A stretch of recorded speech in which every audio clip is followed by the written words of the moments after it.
Hey, what's going on, everybody? This is Gaijin Hunter and Rurikhan, and this is episode 34 of the Third Fleet Podcast. This is a show with hot drinks and even hotter dad jokes.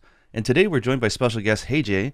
He's a Canadian gaming industry entrepreneur, founder of XP Game Summits, XP Game Jobs, a certified Scrum Master, and most well known for being the Monster Hunter community's favorite fresh hunter who just 6 months ago made a critique video on why he's not buying Monster Hunter Rise, but now 6 months later he is a Monster Hunter fanatic and even recently was able to take down Alatreon solo in Monster Hunter Iceborne. When he isn't making amazing Monster Hunter journals on his YouTube channel, you can catch him out streaming all sorts of stuff on Twitch. Hey Jay, welcome to the show. Thank you for probably the best introduction I've ever heard of myself. My ego is so big right now. Thank you for that. How are you with hot dad jokes? I think I'm more with the cringe dad jokes is more my flavor of dad jokes. Oh, right. You have the cringe counter on your streams and stuff. Yeah, we're not bringing it to this podcast, right? Because that counter can get a little out of control. All right. I love the idea, though. What's the difference between a hot dad joke and a cringe dad joke? I have absolutely no idea. Like the whole cringe thing is actually something. I think I got it. I think a cringe dad joke is what someone who didn't get it says. And a hot dad joke is a corny joke, but they got it. Okay, so then a hot dad joke is superior than a cringe dad joke. It's the responsibility of the listener. I think if someone hears it and they get the joke and they're like, "Oh, it's come on, okay, that was a hot dad joke." Otherwise, they're like, "Oh, that was a cringy dad joke." I'm like, "It took you a second to get it, didn't it?" You know, it's self-admission. Okay. So I can see both having their values, their pros and cons. Oh, good stuff. So, hey Jay, you've had quite the experience getting into Monster Hunter, but I think you will be surprised to know maybe that it is not as uncommon as you might think for someone to jump into Monster Hunter and not only not like it, but actually hate it. Like, I hated the first time I jumped into Monster Hunter.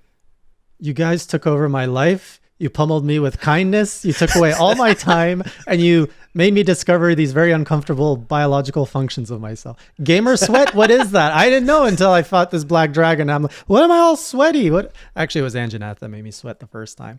But yeah, I've heard in the first couple of videos I made, the comment section, like if you want to see like a good sampling of the community's first time and first impression, everyone's like, I hate it too. Too. Like there was so much empathy of like, we know, give it time. We get it. What was your?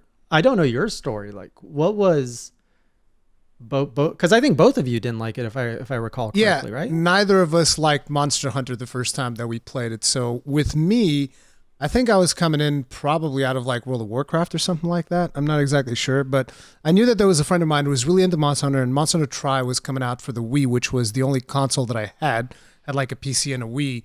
And I was asking my friend, so should I play this game? Because you're always talking about it. I was like, dude, the game's amazing. You should totally get it. Like, you know, like every Monster Hunter fan will tell you, right? Like, the game's amazing. You have no idea. And then I started playing it, and I was like, dude, this game's terrible. I hate this. This game's so bad. What was your first weapon? Like when you were at that point and trying and being like, this isn't working for me. I was playing the hammer in Monster Hunter Tri, and then I tried Switch Axe, and good choice. None of those worked for me. And I actually gave up. I gave up on Monster Hunter Tri, and it was only later that my friend he had Monster Hunter Freedom Unite for the PlayStation Portable, and I bought Freedom Unite on the Vita, and it was actually compatible. We could play multiplayer. And so I went back to an even older version of the game to play with my friend. And then that's when it clicked, because my friend was telling me, okay, here's what we do. We go hunt this thing, and then you craft this armor, and then you make this weapon. And I was like, oh, that's what you're supposed to do when you craft this thing. And then you go and you keep going and you kill another monster and craft another weapon and another armor. And, you know, that's when it clicked. And then I just like started playing Monster Hunter and never stopped pretty much. So it sounds like you discovered the power of friendship. It sounds like the power of friendship carried you over there. It was pretty much. So I don't know if you just realized the irony that you almost quit playing it when it's called Monster Hunter Tri. Oh. That's I am not up to the quality of jokes here today. I'm like, wow, I'm outclassed. You're like I gave Monster Hunter a try and I didn't like it. I'm like, what? Was that the face palm? Was that what was going on there? Yeah, I was. Oh, it man. clicked in my head. I'm just like, oh god, that is so corny. No, I was the same. I was Monster Hunter. I live in Japan, so I moved here when I was turned 21. So I've been here for quite some time. But I knew Monster Hunter was a thing. It's just I never had really any friends or really had any interest. But when I got Monster Hunter, I was listening to my friends at the 8-4 podcast talk about their Monster Hunter experience with Tri. And so when Tri G came out, the ultimate, it's sort of like the Iceborne expansion for the game. I bought a 3DS. I bought the game. I was like, yeah, I'm going to do this. And like 9 hours later, I was literally 12 hours away from selling the game. Until that's a pretty long time of investment before you were like, oh yeah. Wow. So I mean, it's so and then a coworker who used to play it, we went out to lunch and he's like, why don't you like it? And I explained it to him and he's like, you don't get it. This is not an action game. This is a hunting game. Sat me through, told me the loop, and then said, try doing this. Because I was almost defeated by, of all people, Arzuros. Oh my goodness. Pooh Bear. Yeah, I almost gave up the game because of Pooh Bear, which is laughable now when I think about it. And I started out, God, I think I don't know what I started out with. I want to say it was Dual Blades, but it wasn't until I picked up Lance then the game clicked for me. Oh, Lance user. And now you're more of like Charge Blade, right? No. Opposite.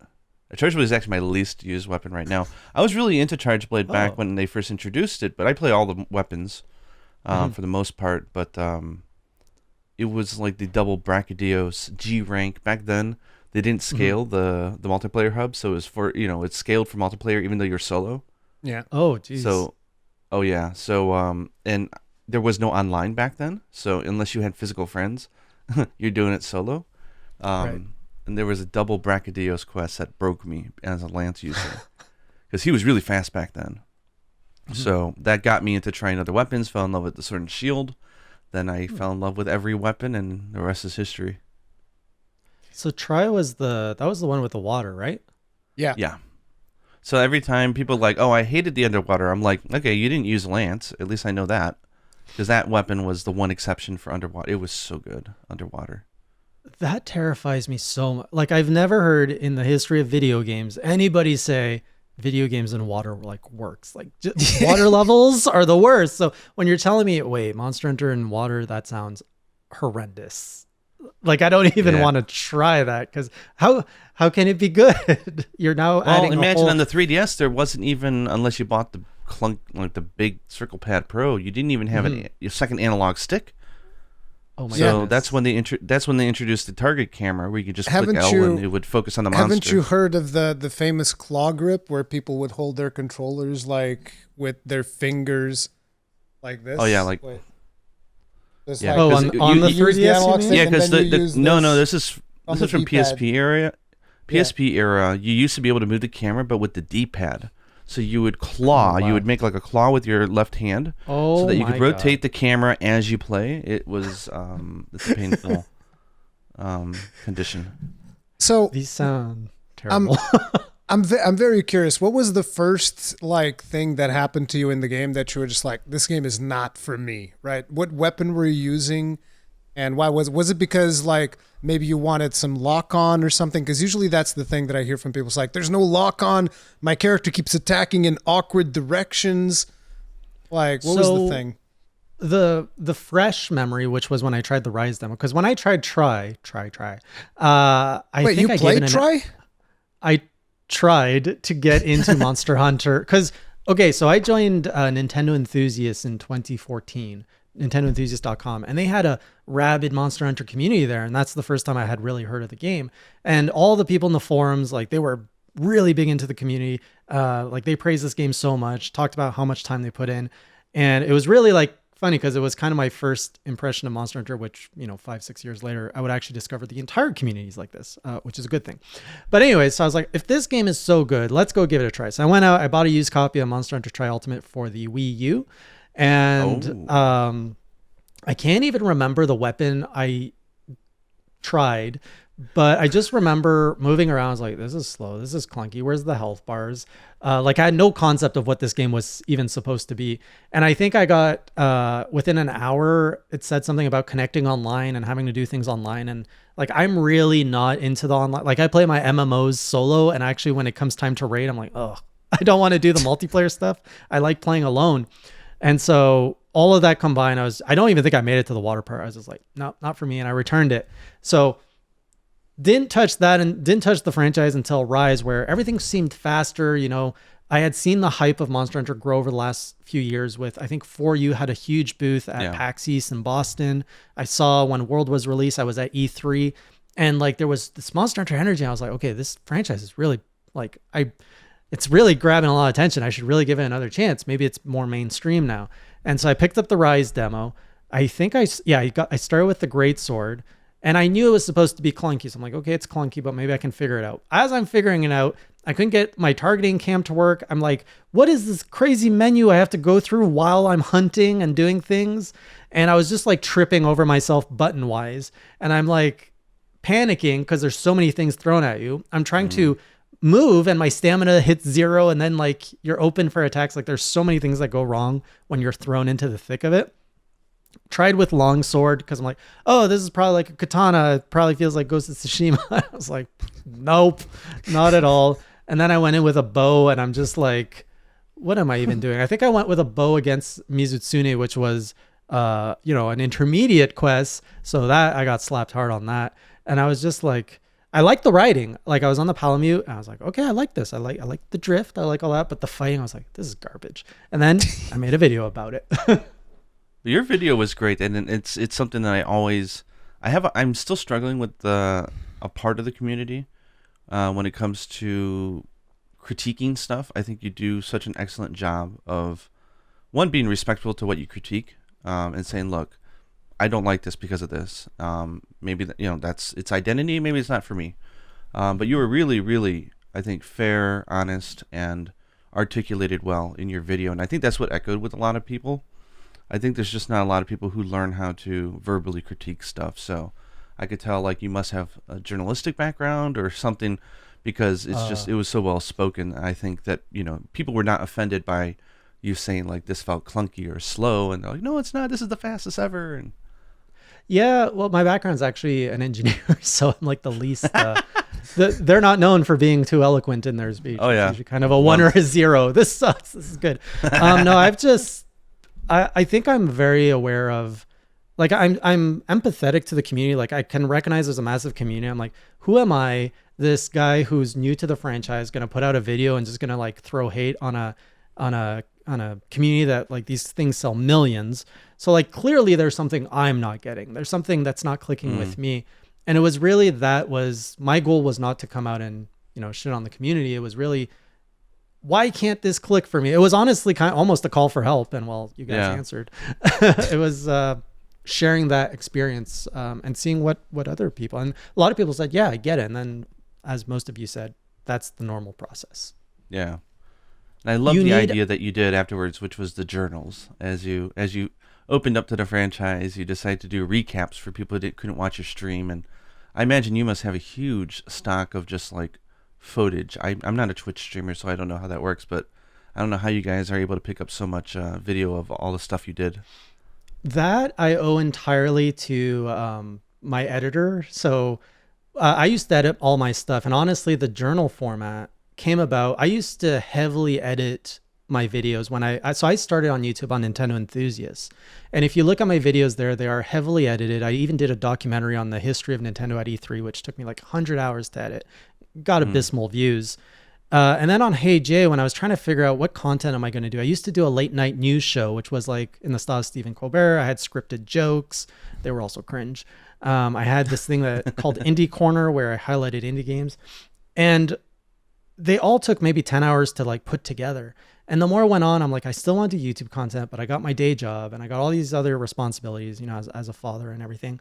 Eventually I'm like, I'm just going to play a game and I'm just going to be candid with the camera and just share, like no script, let's just go.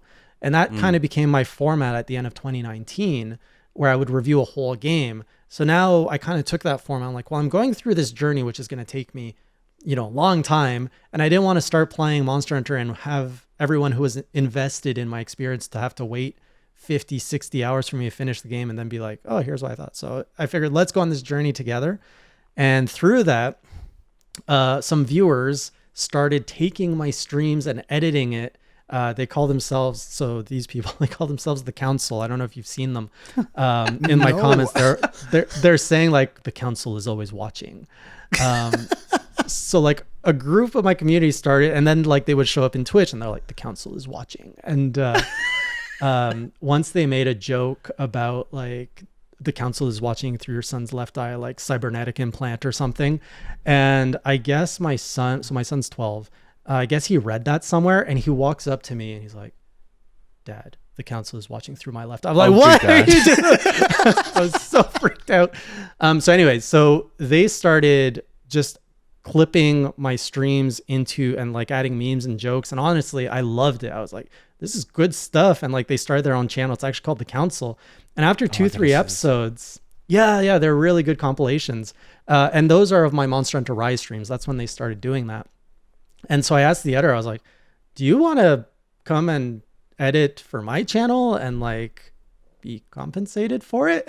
And he's like, yeah, I would love to. And so we started working together, and he kind of adapted his style more to the journal, where I'm like, you know, the journal is still me telling a story, but I love how you visually convey. And now you've started seeing more like time and production, because when I was editing my journals, I had about an hour to 2 hours to edit. Yeah. Whereas the editor, he puts in, I think like 8 to 10 hours per video. So you're getting a lot more entertainment and quality out of those edits.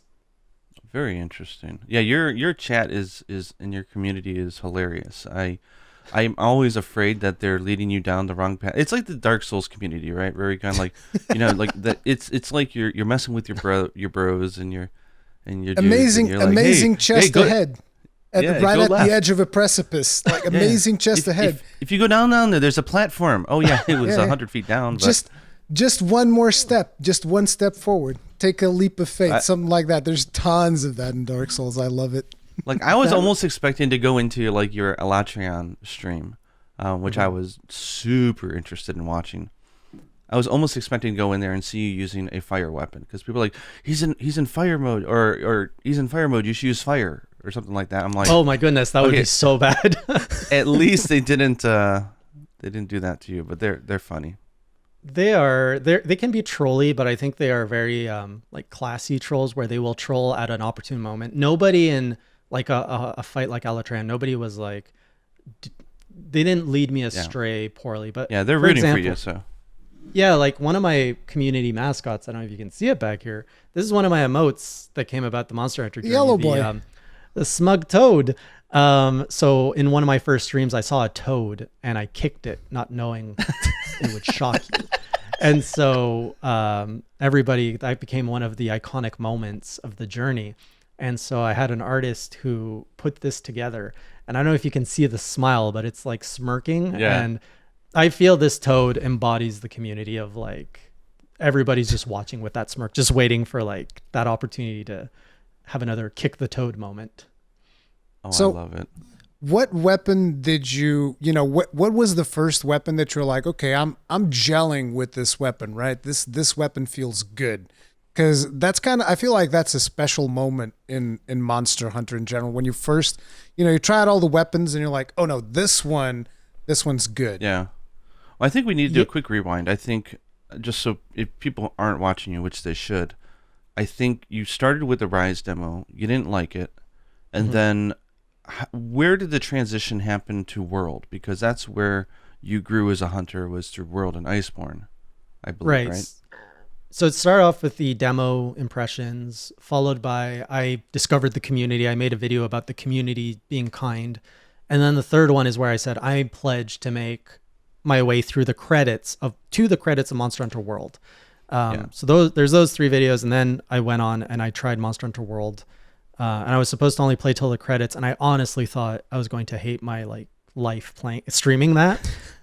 Luckily, I loved it from the first stream. It was enjoyable, and from there, I decided to go Iceborne, and then I also bought. Well, I didn't buy it, but I got Rise. Yeah. And so it was the handler, wasn't she? Got you, right? That's what I enjoyed. The handler. Everybody was preparing because the community suggested the counters I would have on my stream before I even knew anything about the game, and people put the handler cringe counter. And after I think a month or two, I was like, this handler is not cringe, and everyone's like, Hey Jay's more cringe. So we changed the counter to a Hey Jay cringe counter. No, she's an okay character. She's just a victim of the writing, but she's a good serious handler. No. The handler is amazing. Like, I'm sorry, anyone who gives crap to the handler, I completely disagree. I think the handler is a good character overall. And people are saying that the serious handler is better, and I'm like, no, it's not. No way. She is boring as hell. Yeah. I don't know. She's got a certain energy about her. I prefer. Let's go back during to my weapons. during my 2-day date with her of like when she was tagging along until she left reminding you that she's only there temporarily. It was a little heartbreaking. I'm like, why do you gotta remind me all the time? Like, can't we just enjoy the moment together? And she's like, remember, I'm not your actual handler. Yeah. It's just like, I know. Okay, so weapon wise, you get into World. Yeah. What do you try and how do you find the weapon, and what was the glorious weapon? So sword and shield was what I started with. I think I slayed my first. Very good. My first few stream was sword and shield, but it's got a shield, so you know. Rurikhan here loves his shields. Some of the advice I got was go to the training pool, play around with everything, and learn what clicks. And I remember it was the switch axe and the charge blade that I was swinging these around. I was like, oh, this feels nice. Like I was trying things. I was like, what do I love about this? And people were like, really, a charge blade user? That's wild. And I was gravitating towards the charge blade, but it was just not clicking. I'm like, oh my God, okay, I gotta charge my shield, then I gotta like charge my axe, and then I gotta charge my sword, and then gotta unleash the big. But the switch axe felt like a nice balance between the sword and like the simplicity of the sword and shield. I say simplicity kindly, like I know there's depth to it, and the a little bit more complexity of the charge blade. I felt the switch axe sat nicely between those styles, and I was like, this is me. And I've never looked back. Like I love the switch axe. I tried to play with other weapons along the way, and nothing has ever like felt as fluid and as good as a switch axe so far. So shout out to the Swax gang. They are a passionate bunch. Switch axe is good. When the beta came out for World, I was actually considering maining switch axe during World because I really enjoyed it. Like zero sum discharge, incredibly satisfying. I was just like spam this every chance I get. I mean, that's the switch axe is what gave birth to the Hey Jay sensation, which I would love you to explain to everybody. Well, it's the Hey Jay invasion sensation. Oh, the invasion sensation. So I was actually until recently, I would say I was a horrible switch axe user because I would only use axe, and until Iceborne, I was pretty much using axe, and it's only recently I'm like, oh, there's a sword to this thing and it does more damage. But it was during my first Legiana fight, which that too I named. I'm terrible with naming, by the way, so if I drop like bad naming, so far I think I've been good, but it's my signature move. Like mislabeling things. As you saw, as we watched the Monster Hunter trailer together, I'm like, oh, cool, Teostra. And you're like, that's Lunastra. But anyways, so I'm fighting Legiana, and there's a part where it falls, and it's behind is right in front of me, and we're getting close to the end, and I just zero sum discharge right in its behind. And it just lined up so good. I'm like, get ready for an invasion sensation. And it killed it. and from that point on, is this like podcast rated a like PG-13? No. Okay. I actually curse a lot, and I'm trying to not do that. But yeah, we just try not to curse because sometimes we've heard from some people like, hey, I'm trying to listen to this podcast in the car with my child. Oh my goodness. So now they're hearing me describe how I invasion sensation. It should be fine. That should be fine. Yeah. Just the way the camera was, it honestly looked like I don't know if you guys have ever shove it in there, you know. watched like the Thousand Years of Pain from Naruto, where Yep. like Kakashi, Yep. like same energy. Yeah. So that was my signature move, and the community loved it, and I just kind of kept running with it, trying to. It's so funny. I Do it don't good. I don't know Naruto, but I know the gesture of what you're doing. That's Okay. that's a very It's- well-known thing in Japan. Is all the kids do it to each other and their parents, and Oh, they actually. I don't do know it? if you know this, but this this is they say kancho and they poke you in the butt. Oh my And the thing goodness. is, kancho means what is it? It's enema. Okay. Oh yeah. no. Yeah. So it's a thing here. Like kids all go around and they go kancho and they poke each other in the butt. My It's almost like a goodness. wedgie, like in the West, Sure, a little bit more invasive. but a though. little bit more nice spirited than a wedgie because Nice spirit. I mean, Nice spirited. it's nice I spirited think because I don't think they'll actually just like stick it in there. It's thrust just like it. Yeah. Boop, They don't. you know, It doesn't little actually. pop. Yeah, if it's. It's not a Hey J invasion sensation. It's a friendly. It's a friendly poke. It's just a little bit of a friendly poke. So hey Jay, when are you going to become a Gunlance main, and why are you not playing the Gunlance? Oh my goodness! I have to This say, is a I very love. important thing. I love the boom of the Gunlance. The Wyvern Fire. I think that's what it's called. I call it the boom. I simplify everything. I think I first started playing with that when Diablo swiped the floor with me, and people were like, "Go Gunlance" or "Go Lance."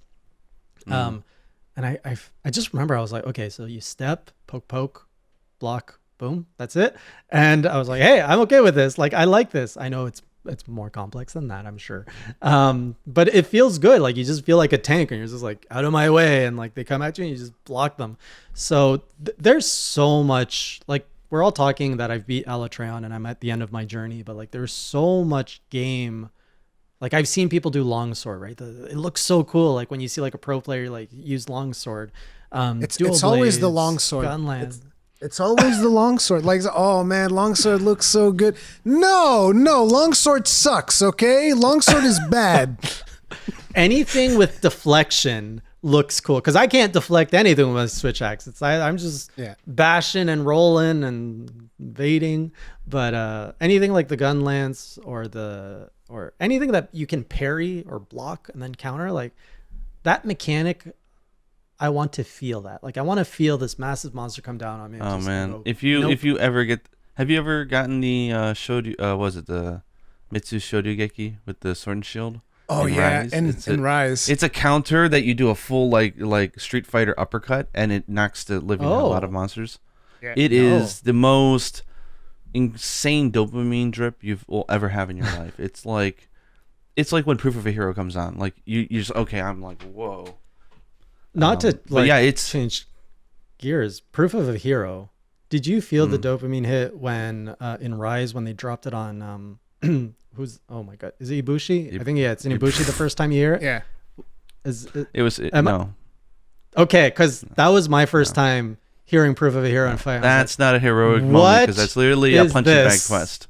It's a Yeah. punching bag quest. Like it's like you're trying to make a heroic moment out of this. Like why don't you just play it when I'm gathering like mushrooms or something at that point? Well, I my mean, experience is Gaijin, that was getting tossed in the air. you're being a little bit gatekeepy now, and that's weird of you to. I mean, come on. There's a lot of players where Ibushi was probably a challenge for them, right? You know, I was getting flung in the air half the time. No, but it the wasn't problem Proof of a is Hero. no. Let me clarify. When you use Proof of a Hero during a fight, it should happen at a very key moment where you did something amazing, right? So it feels like it's playing for you, you know, and you're like, oh my gosh, I'm in the zone, you know, like when you're in Gog Mazios and you hit the big cannon, or you know, like I won't. It needs to talk be about- well I timed. won't talk he about hasn't hunts that seen you've the done. other one. Yeah, I don't. We're not going to spoil you. We're not going to talk about anything you haven't hunted. But like moments where you know there's something amazing that happens that you did, that triggers it. That's why it feels good. And I think the Ibushi one, I don't even remember what. I think it just played. I don't even know if I did anything when it happened. It's when you got to the end of the rampage and it's pounding on your last door. It's playing there, and I'm like, what? And and when it kicked in for me, I was in the air flailing because I was stuck in a tornado. I was like, It was playing for No. him, not you. yeah, exactly. Oh, I'm the monster. I see. I'm the boss. He's but on when his they way to his girlfriend. yeah, but when I played it later, with, or when they played it later with Allmother, I think that fit better. Like that ending, I was like, yeah, this is all connecting and this feels good. With Alma, because that is after you do the wyvern riding with whatever monster comes in. Then they it kicks set it in. up. There was like beats to that fight where I'm like, you're gonna keep pushing through Iceborne, right? Well, I've only got Fatalis left. Exactly. So I mean, that's my final boss right there. I know, but you're gonna do it, right? So because there's gonna be one of those moments, and there is like one of the best uses of proof of a hero that we've ever seen. I was gonna say you are aware that, I mean, the Alatreon hunt you actually did relatively fast. I think it took me 3 weeks. It only took you like 10 hours, though, right? Of actual 10 only to 15 hours. 10. I was in 10 hours of fighting that thing. Yeah, that's a lot of people have spent a lot more time. Trust me. Yeah. Really, it's actually really impressive to me that you're able to get so good so fast at that hunt. well, thank you. Doing that hunt solo is very challenging. Like to give you an idea, when I was perfecting that hunt to the point where I wanted to have a video where I would, it's not like I'm speed running it because I'm never going to be a speed runner. It's just not in my blood, but I wanted to have like a clean kill. And to get that first clean kill, it took me 13 hours. Like I can kill it sloppily, but like to get a clean kill, it took me 13 hours almost of nonstop play to get into the zone to beat Alatreon. But yes, I believe, I did it in a weird way, though. I should point that out, which was elemental gunlance without shelling, which is weird and awkward. But yeah. Was there a reason you couldn't do shelling? Fire damage ain't gonna be helping you. What? What? AJ? Is there a reason you couldn't shell? Like you can. It's a waste. It's a waste of time in Alatreon to shell because you need to do elemental damage as much as you can, and shelling gives you like a tiny little bit of fire damage, so it's whatever. It's kind of a waste of time. And there's no, again, dumb question. There's no ammo with the gun lance. Like it's not like you can just change the coding to change your element on that one. Right? No. Yeah, it's fixed damage like a bomb or something. Yeah, it's like a barrel bomb basically. Oh, okay. Yeah, so wherever you hit, it's like the same damage.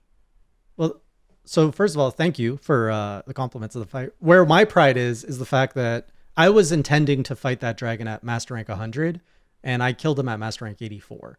And I think that means...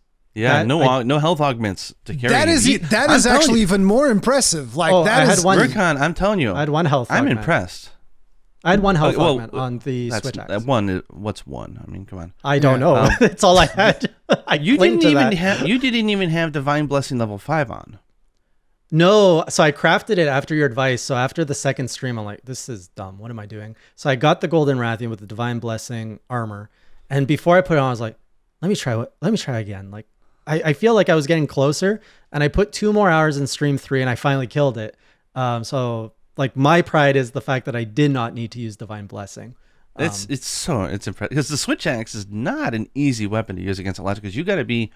Yep. Because I don't know how many levels of evasion distance you have or don't have on, but it's a very tough fight to keep yourself close to him because he jumps around all over.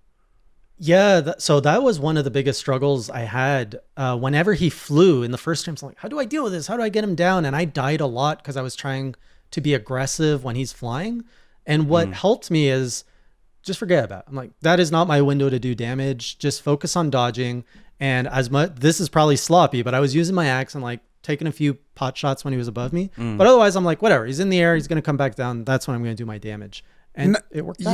You can't think of that as sloppy. Like what you need to do is like if you're using the entirety of the moveset of your weapon to hit the monster, that's exactly the right thing to do. It doesn't matter if it's, is this the most are you hitting the monster? Good. That's perfect. That's exactly what you need to be doing. Like with the gun lance, sometimes when a monster's flying above me, there's a move that you can do that will do like a slash upwards, and then at the end of that you can shell. It's not going to deal that much damage, but I'll do it often, just like bang bang, bang bang, just to get it's something, like whatever. Just do something, steal damage. That's what matters. Well, I actually talk a little bit about this. So my journal on the Alatreon fight is not out yet. It's coming out this week, and I go into that because in retrospect, I learned that. Like Alatreon was my greatest wall, and I realized I lost confidence in myself at one point, and I stopped playing the way I was playing the last 100, 200 hours. And I really gave into the feedback I was getting on stream. And I was like, because in my mind, I was not supposed to beat this monster. And I was like, maybe I'm not playing right. And everybody said, axe mode, don't use it. Just don't use it. Like, and that confused me so much because my natural play style, I was switching through the whole game. Now during Alatreon, I'm forcing myself to do sword mode, which reduces my gauge and sends me into the manual reload. And I was like, why is this happening so much? Like, because I never understood the gauge properly, because through all my other gameplay, I was naturally recharging it because I was in axe mode so much. So that like threw me off. And then that was breaking my confidence. I was like, I'm not a good Switch axe user. I don't know what I'm doing. And after like a lot of reflection and like looking up how other people were doing it. So after this first stream, I did a challenge to the community of use my loadout, see if you can kill Alatreon with this loadout. And I got 20 or 30 entries of people showing me that they did it. And I noticed a lot of people were using axe here and there. I was like, oh, my playstyle's not that bad. And that's when I kind of got that confidence back of, as you say, who cares how you use your weapon? Exactly. Just hit the monster. Have fun. Use it however you want. It's one of the reasons why I don't cover combos in my tutorials, because I don't want to lock people into a way of thinking like this is the combo to use. Like there's optimal ones for sure, but it just, I mean, if you know what your tool set is, great. That's all you need to know. And then how you want to use it is your personal play style. So, yeah. So as long as you're having fun with it and you're making progress, I think that's the biggest, the most important thing. I was so humble. I had such a hard time with Alatreon the first time. And I don't know if you know how much of a controversy that monster caused when it came out. Oh, yeah. No, I'm not aware. The community was shook at its core because of it. Because people, like you were saying, they have their way of playing. And for a lot of people, that means putting on a blast weapon and just going ham on a monster. And for the game, for the first time ever, to say, I don't care if you're patient. I don't care if you want to use your blast weapon. No, there are rules to this fight. And you're going to fight aggressive. You're going to use an element. You're going to be careful where you're hitting. And people were like, screw this. This is ridiculous. And there was people petitioning. It got reviewed bombed. People were petitioning it. Like Capcom. Oh, people had had no idea. It was such a hard challenge for most people. Well, not most, but a lot of people. That they just flat out said, this is artificial difficulty. This is bull. And the one-hit kill mechanic with the judgment, and everyone was just crazy, where you had this other side of the community that wanted to help, and they're like, just bring like a Beotodus weapon. Like you'll get the down if you hit the front legs. But the game doesn't really communicate all that to you, right? So there was a lot of controversy over that monster with its difficulty and narrowing scope. But I find that the most interesting thing, because Monster Hunter has never had that. I mean, they've had hunts that were like 30 minutes, so like you had to be pretty damage heavy, but they never locked you into like, okay, you really need to plan in a certain way for this hunt and use a specific weapon. Yeah, but it was fascinating seeing how people were split on it.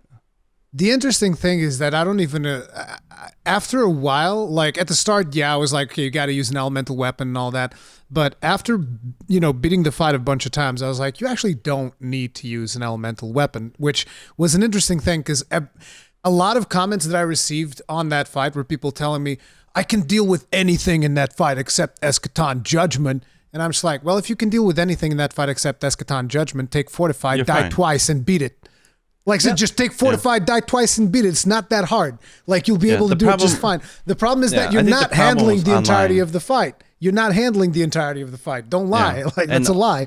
A lot of people tried to go online, and there was a lot of people who did not understand the fight. Yep. So you'd be going online, and people using blast weapons or just not knowing what they're doing. And like when you have more people, one judgment means the end of the hunt, because that's 4 cards, or 3 cards right there. So it was incredibly. A lot of people gave up and said, I can't beat this. But a lot of us pushed on, and man, is it a moment when you get it? You're just like, I leveled up as a hunter. Like there's something in me that changed. I feel like I ran hit some new level. So many lobbies of that just to try and get. And listen, you guys didn't get it. Okay, come with me. Let's go. I even had at one point I was like, listen, guys, I'm gonna bring so much elemental damage. You can bring your blast weapons. It's not even gonna make a difference, because I would trigger. Okay. I would solo the friggin' what are they called? the staggers. I would solo the elemental staggers. Like, it's fine. So Don't I will worry tell about you, it. you did better than even I did. For example, I was not able to solo it on my first kill. I had to go in with 2 people. So it was 2 of us. But I'm not sure. Tried over and over again. I worry about multiplayer a bit because with multiplayer it has more HP, so you have to do like collectively more damage, and then you also have more liabilities because if your team people dies or die. anything. Yeah, so I wasn't able to solo it first, but I did 2, and then I did solo because people were like, "Oh, that doesn't count," and they were being really mean to me. But I got it. To your point though, that you don't need the elemental damage. There's actually members of my community that, while they were doing my challenge with the ice axe from Barioth, that's the switch axe I used, they accidentally locked Alatreon into ice mode, and they're like, oh, and they still finished the challenge. Like, even him locked in ice mode, they just kept wailing on him, and they're like, well, made it through it anyways. Yeah. With my gear too, which isn't like at full proper end game gear. So I have to ask, I was not able to stick around for the end of the last stream. I had to leave in the middle of it, but did you go to fight baby Alatreon yet or no? Yeah, I'm glad you missed it because I did. I actually went and peeked at Fatalis too. Oh, wow. So I went for the baby, and I was going in now with my new Alatreon switch axe, and I was going in with like an armor set I put together very quick, like I didn't optimize or anything. And I don't know what happened, but I was like, I went in very nervous. I'm like, I don't know, maybe I was just off my game, and people are like, he's so easy, like, you got this. I was like, I don't know, like that, I barely got through that last one. And I went in, and I tried to do, so this is the first time I get dumped at the camp, so I have the chance to do the wall bang. And so I go in, and I'm like, okay, when do I do the wall bang? Do I put like the mantle at the camp? And they're like, yeah. So I go in and I try to wall bang, and somehow I missed. Like, I gave him enough time to like move a little bit. It's not consistent. No, it's not super consistent. Like, I've had plenty of Alatreon attempts where I'll do the exact same thing on 2 attempts, and in one it works and in the other one it doesn't. It's not super consistent to get the wall back. Or you just do what I do. I get on his face. I do it too early, and so the lightning just kills my entire mantle and knocks me off. Oh man, because I didn't have rock steady mantle at that point. I refused to get it. I know. So I just put on temporal, but it just died in a second.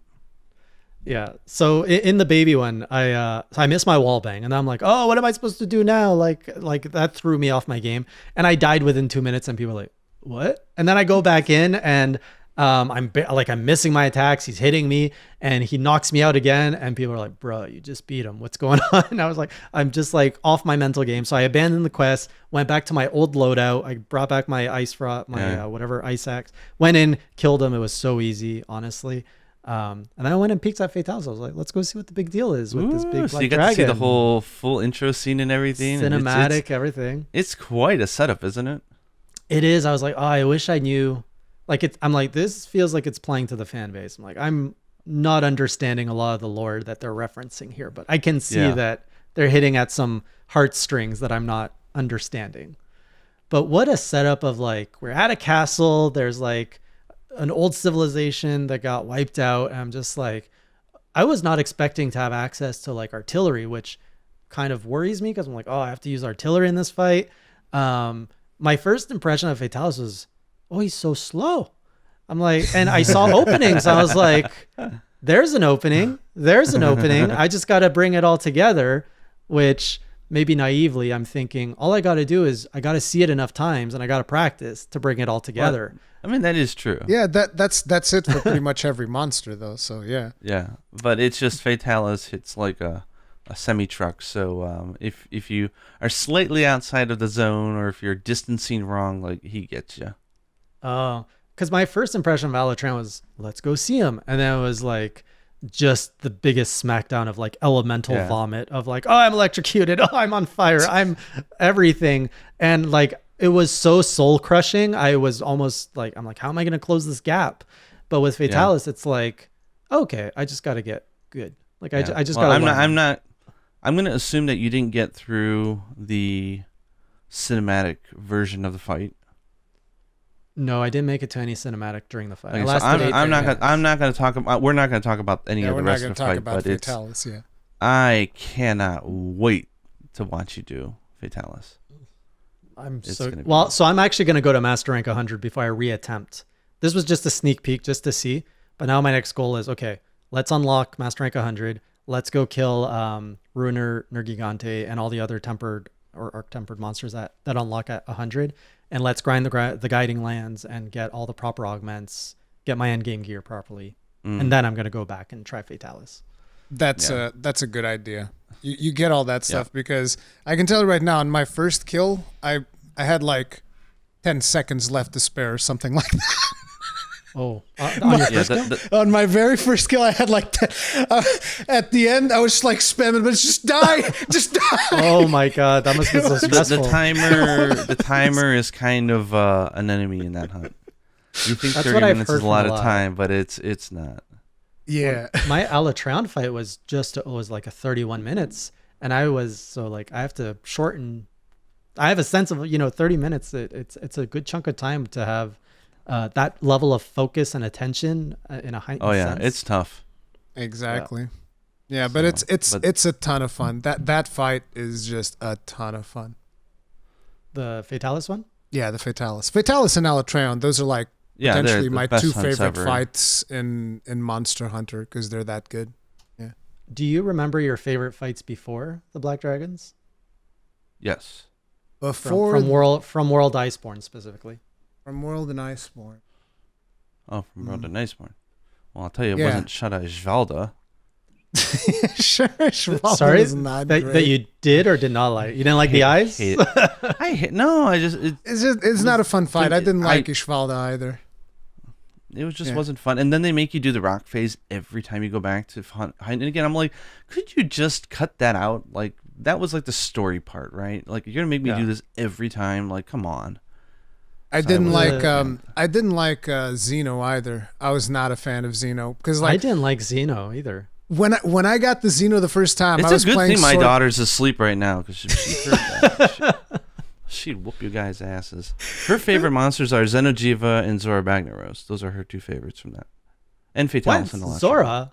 Yeah, Oh, like she anybody loves likes Zora. Zora.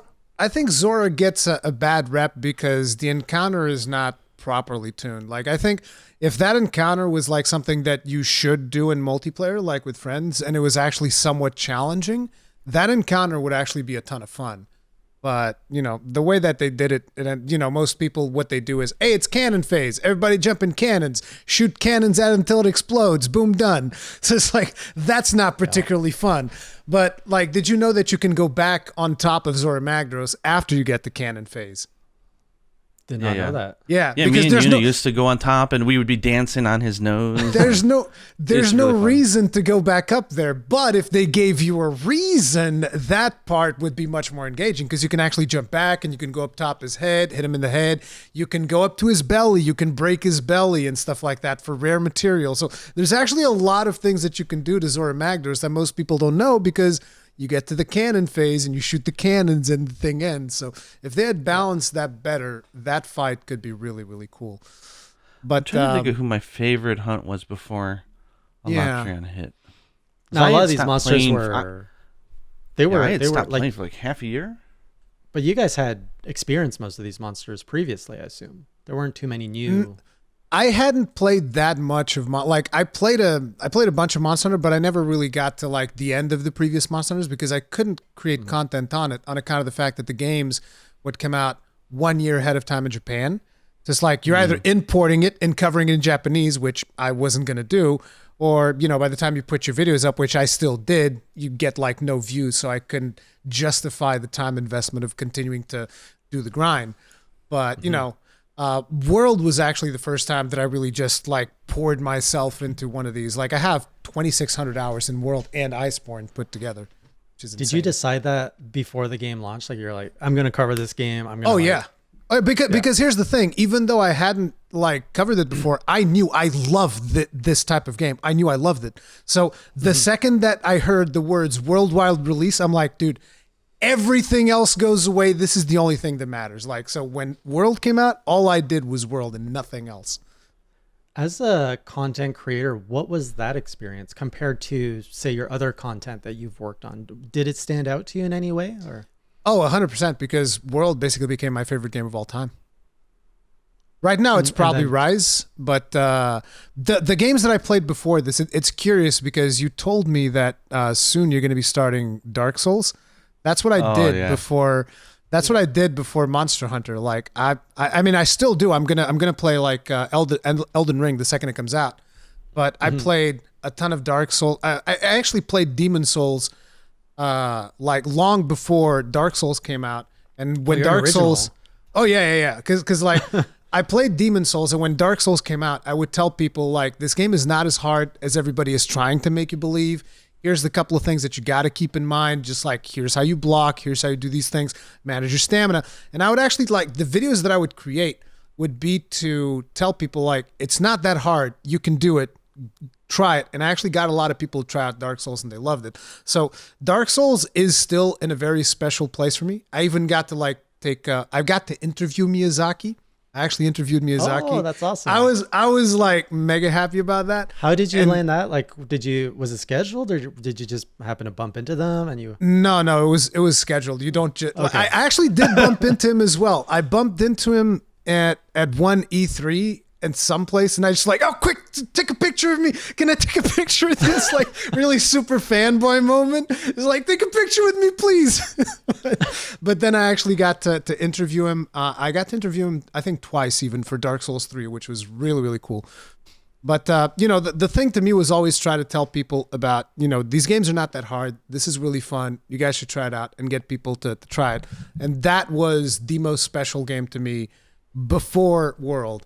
And then World came out, and I was actually able to cover it and play it properly. And I was like, dude, I love this even more than Souls. I still love Souls, but I love Monster Hunter even more. It's like, but yeah, so it was super special to be able to cover something and to have it kind of like blow up, because that was the biggest growth spurt I've seen in my channel was Monster Hunter World. And to see that blow, to be able to just play something and cover something that you love and have that kind of response from the community was super exciting. Right. Because so before you were a Dark Souls channel, mostly? Like Pretty that much. was your primary content, and then Monster Hunter, and that blew up. Oh, very cool. It's actually because of Monster Hunter that I'm going back to because Dark Souls is another franchise I put about an hour or two in. Years ago, I played Dark Souls 1 on the PlayStation 3 because of its reputation. I was like, okay, let's see what this franchise is about. And I killed the first boss, I think, which is a Minotaur on a bridge. Taurus demon. And sure. So I killed it after many attempts. And I was like, oh yeah, I'm so good. Like I won. And I'm like, I can finally progress. And I walk through these doors and a dragon just roasts me. And I literally just dropped the controller. I was like, I'm done with this game. I am never playing this game again. You went from the struggle of Taurus Demon to get burnt by Hellkite Drake. It's so good. Like, I don't know if that's what you're supposed to experience, but that is what I was like, this is a dumb game. That's exactly what you're supposed to experience, because Miyazaki's a troll. He doesn't care. And I killed the merchant. So I was like, the guy who has the katana? The guy who sells you, like, I would look up like guides and they're like, oh, talk to the merchant. I'm like, oh, the guy I killed and who won't respond. So I was just. Yeah, but he has a katana. It's fine. You can use his katana. It's all good. Hey, the Uchigatana, right? You steal it after you kill him. Oh, yeah, I guess I didn't steal it. You can loot him. It's a good weapon. I didn't loot him, maybe. Really good. Either way, and I also didn't like the movement. Like, I said it was clunky and all that. So now that I've but here's an objective fact though. The movement of the original Dark Souls is clunky. It has a problem. The problem with the movement of and a lot of people are like, how dare you? How dare? But it's like the people that really know the game will know exactly what I'm talking about. And that is that when you roll in the original Dark Souls, you rolled in 4 directions: forward, back, left, and right. You don't get to roll like up and left. You don't know. There's no diagonals. It's like you roll in 4 directions and that's it. That's why sometimes you're fighting and say, why did it roll over there? I was trying to roll at an angle. No, it rolls sideways and backwards and forwards and nothing else. At least it used to be. I don't think they patched that out. It's been a while since I played Souls, but yeah. So I'm going back with remastered on PC this time. Yeah. And now that I'm more used to fighting big beasts with more calculated, precise movements through Monster Hunter, I'm like, maybe I will appreciate it this time. I hope. Yeah, it's like the one thing that you'll notice is that the combat in Souls is going to feel significantly simpler than the stuff that you're doing in Monster Hunter. Because that game just came out way earlier than the stuff that we're fighting now. As a matter of fact, a lot of people, when they got to like Dark Souls 3, they would say this game is way easier than the original, and it's like, no, the original is easier. It's just people got better because they got used to playing those games. Which is the same argument you could say potentially for Rise, where a lot of people are saying Rise is easy, but it's like the player is it's a cycle every single time. There's new Monster Hunter. It's like, it's too easy. I'm like, no Monster Hunter will ever be harder than your first one. Yeah. And speaking of which, we went off the path of the question of what were your favorite monster fights. Yeah, so I was gonna say, it's funny because when you mentioned that, the first that came to mind was the hunts that I hated, which is really weird for me to be negative. But then I finally dialed myself back in as Rory was having his moment with Souls, because that's his baby, and I love it as well. But I would say it's hard to nail down like one specific thing. Fatalis and Alatreon just take the cake for me, but before them, I know that like I loved Call of Terath. Call of Terath to me was such a different new mechanic. The siege quest. It's when you chase her down. Oh, cool. Yes, the golden. Golden mama, chasing her downstairs, and then the fight gets really juicy at the end. And I mean, I didn't like how long it dragged out, but the master rank fixed that. And it's a one-time hunt, and it's aggressive, and the music is just blasting, and it's unbelievable. Like Call to, and have you seen the armor? You guys play as male hunters, so you haven't. The armor for Call to Wrath is it's so good. On the female, I assume. Yeah, it's really stylish. I Cole like it. left a bland impression in my like nothing stood out where I'm like, I have no appetite to fight it again, and like there's just nothing I want other than I wanted the elemental weapon from it, but otherwise. Yeah. Then Nergigante, I think though is a superstar. I love. Yes. The hunt I did the most is actually the one that you haven't unlocked yet. The MR100 Ruiner Nergigante. Yeah. I mean, you have done it. Like, you got to experience it through the story. Mm-hmm. They just didn't give you any rewards, which was kind of crappy of them. Is it the same difficulty, or is it harder at Master Rank 100? It's a little bit longer, and I think the back end is a little bit harder, but it's comparable, I think. Yeah, it's not. I didn't feel like it was that much harder. It just he actually has more health, and he gets a little bit faster closer to the end, but. Like, I'm a fan of really aggressive, like, boxing matches where you're in the arena, just you and the monster, slugging it out. They're charging at you, which is, like, my favorites are, like, Bloodbath Diablos and Molten Tigrex and all these really aggressive monsters. So, to me, Nergigante and Ruiner, and especially I loved. And I think Velkhana was definitely another favorite. So, I mean, lots of good hunts, but I just say, the first moment you mentioned any other memorable hunts, and I can just remember how much I hate Lunastra. Oh my god, I hated her too. So it's actually interesting you guys bring up Lunastra, because when he's talking about fights that were very memorable, to me one of the ones that comes to mind is Teostra, because Teostra was actually a bit of a wall for me. I went into Teostra and I got my ass beat, and I at this point, like, despite being a huge fan of Monster Hunter, I still didn't know about all of the skills and stuff like that, so I didn't know exactly what were the best things to use. So you know how I beat Teostra? I was like, "Oh, you beat me? You think?" Because I failed that quest. That was one of the very few quests that I failed. And I was like, "Oh, you think this is gonna stand?" I go back and I crafted full Damascus set because it has like tons of defense and tons of stuff like.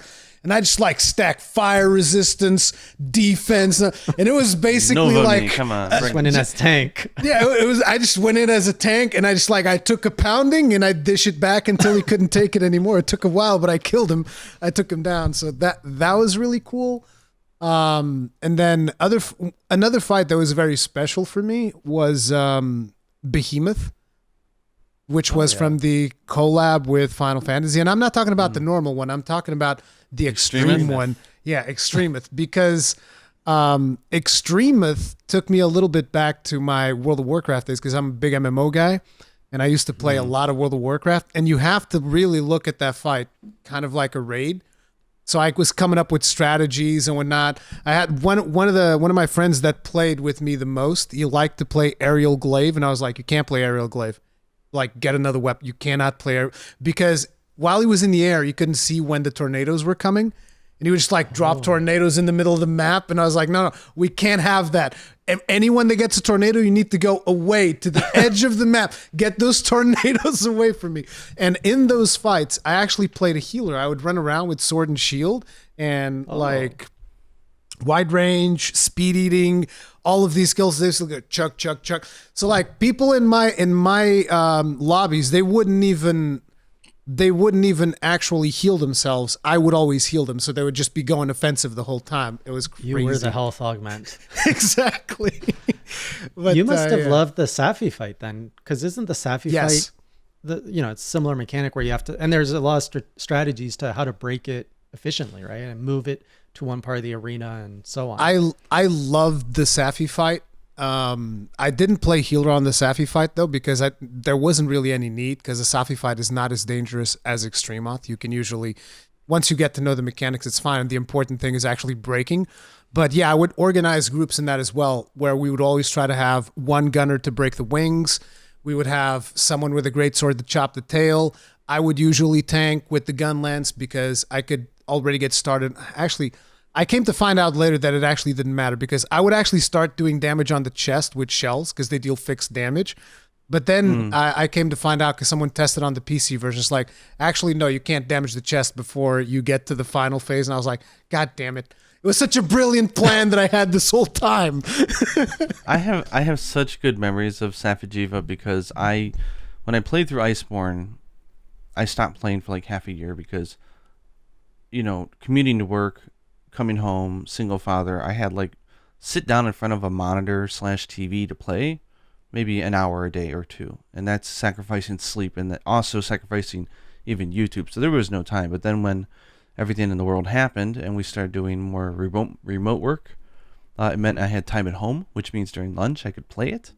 And I fell back in love, so to say, with Iceborne. And so I had a lot of fun with it. And then when my daughter got into Monster Hunter with the Rise demo, we decided to go and do World and Iceborne together as her first Monster Hunter. Oh, and that was her first one. That was an experience. And I remember, there's a lot of memories, obviously, with that one, just me and her playing. But I think our funniest ones were, we'd called some people in to join us on the community for some Safi runs, just for fun. And they get in there, and me and Yuna are like fighting over the attention of Safi'jiiva, so you can steal the attention from somebody by clutch shooting it in the face. And so me and her would constantly be stealing it from each other. Like, no, I want him on me. No, I want him on me. And they're like, you guys are so... And she's popping off fireworks everywhere. I'm doing... And they're like, you guys are goofy as shit. How very inefficient of you to do it like that. It's a very fun... Like, I've seen some of the clips you share. She took down... Oh, yeah. No, I was going to say, she took down AT Valkana solo. So I'll give her... She grew as a hunter during that game. Yeah. She took down Alatreon solo as well. Wow. From the clips and the... I follow a bit of the journey of you and your daughter on Twitter. And to your point, like, she seems very, like, so good that, like, she has that confidence to be able to kind of... like mess around and stuff like that. I look at that, I'm like, here I am, like sweating and like doing everything I can to get through a fight, and she's like having fun, like on a whole other level of like, oh, this is so easy, I can do these things. It's kind of very endearing and like just fun to watch, right? So someone of that caliber who is new to the series. She's young. She has the benefit of young age. Like, I'm an old man over here. Like, I got like arthritis and rheumatoids and all of these other terrible... No, I actually don't. But so here's a question for you guys. I don't know if we ever discussed this on the podcast, but there seems to be two groups of people. The majority of the people are in one group and the other one's in the other. Do you find Dodo Gamma cute or no? No, I kill him. I hate him. He's ugly. Not cute to me. I don't find him any cute at all. Like I'll kill him. I don't give a damn. Yeah, it's whatever. I love it. I'm kind of. This is my cute boy. Is that supposed to be a Downy Crake? It is. Kill it. Oh, you don't like Downy Crakes? I hate Downy Crakes. What's wrong with these things? The reason I hate Downy Crakes is because at one point, because like the thing is, being a streamer, I would always have, like when I was streaming World, I would always have full lobbies. So I never really had to worry about, completing the quest for the food, because I would always have all of the food options, right? And then one day I decided, no, I want to get all the food options for myself, so I'm going to go and do it. And I think one of the quests requires you to find Downy Crakes. Yeah, and it took me so long. And the worst part is that the first time that I found them, I was distracted looking at chat, and chat suddenly starts screaming, the Downy Crakes, the Downy Crakes. And I'm like, what? And I'm running over there, just like tripping over the controls. And they run away, and I'm like, screw the Downy Crakes. I hate them. They were much nicer in Iceborne, because in World they didn't have it, I don't think. But there's two quests, right? Like there's an actual quest where they're guaranteed to spawn, which is in the Coral Highlands. They're like riding on top of one of the little bugs. But before that, you basically had to wait until dusk, and you had to go to the desert, see the Apnatos or Apsaros or whatever, turn your back of the camera, then they would spawn, and then you would have to go. It was painful. I experienced this. So I was doing it, and people were like, just go to the event quest. I'm like, no, what is that? Like, let's just do this. And after 20 minutes, I'm like, okay, I'll go to the event quest. I'll do the event quest. So I understand your pain, but I do not feel it, for I had the shortcut. No, nice. I was like, screw Downy Crakes. I hate him 100%. So I'm curious, because a lot of some of these great experiences both of you are sharing are these multiplayer quests with Kulv, with Safi, with Extremith.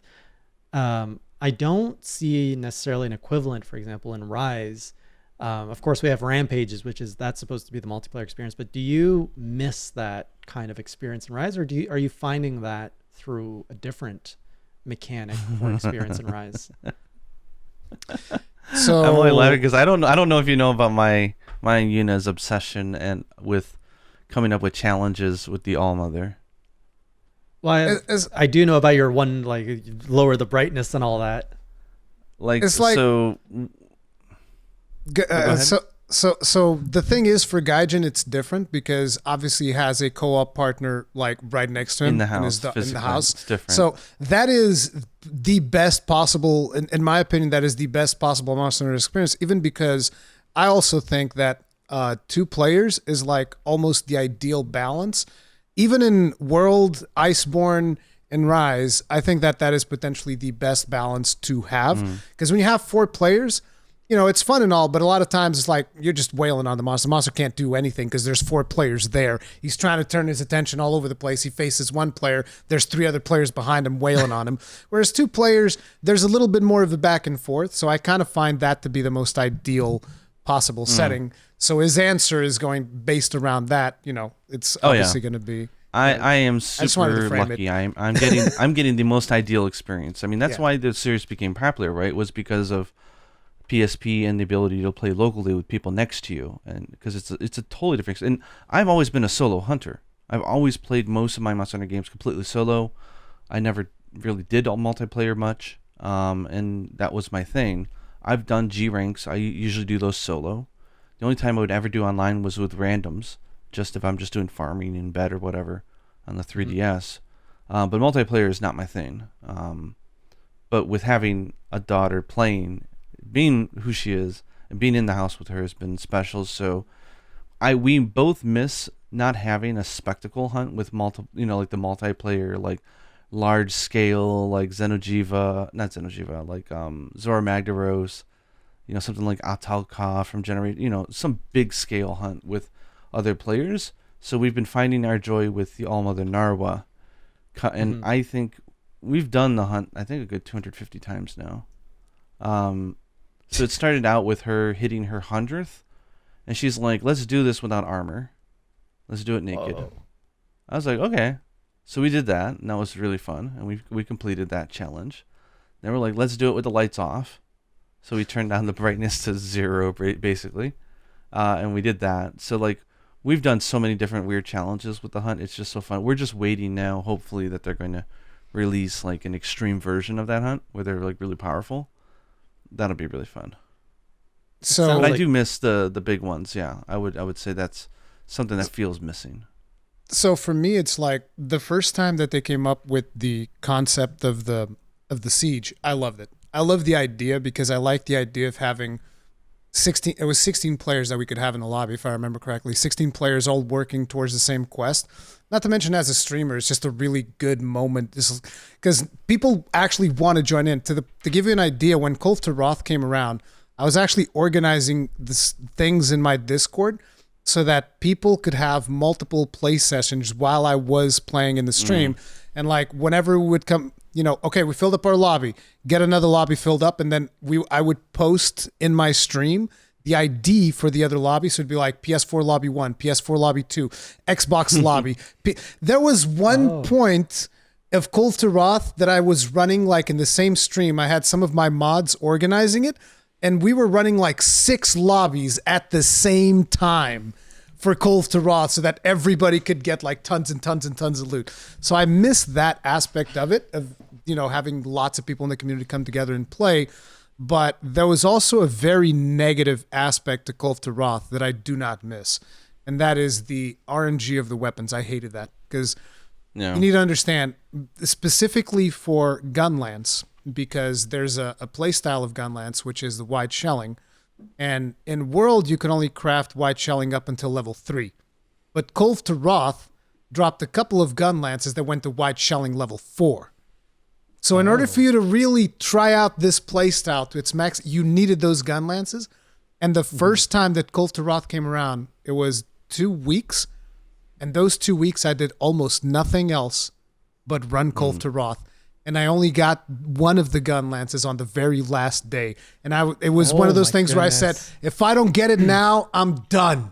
And I got it. And I was like, oh my God, it was terrible. So basically after that, I hated Call to Wrath. Like, I love the first times that I fought her. I like the fight, but I hate the concept of the reward of Call to Wrath. Mm-hmm. So Jay, you do your playthrough solo, right? I mean, the vow, the promise, the pledge is to do the monsters solo, but you also do multiplayer sessions for some grinding, right? Like, how do you feel? Like it's a very different experience when you're on with other people. Which do you prefer? Or like, there's pros and cons to both, but I'm curious about your thoughts.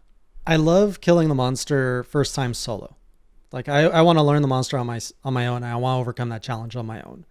I love multiplayer for grinding. So like, I'm like, oh, I need this armor set. I actually tried to play offline a few times by myself to like just grind out some armor. I was like, oh my God, this is so boring. Like just being back in the fight, because I know subconsciously I'm like, I've already overcome this challenge and I'd rather be doing something else that is more like challenging or just in general, like I'm just going through the motions.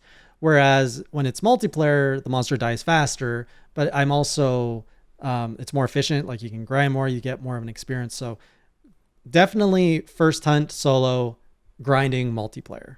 Man after my own heart. Into I know What's this goes into my old saying, which there's a really funny like meme picture of it that someone made.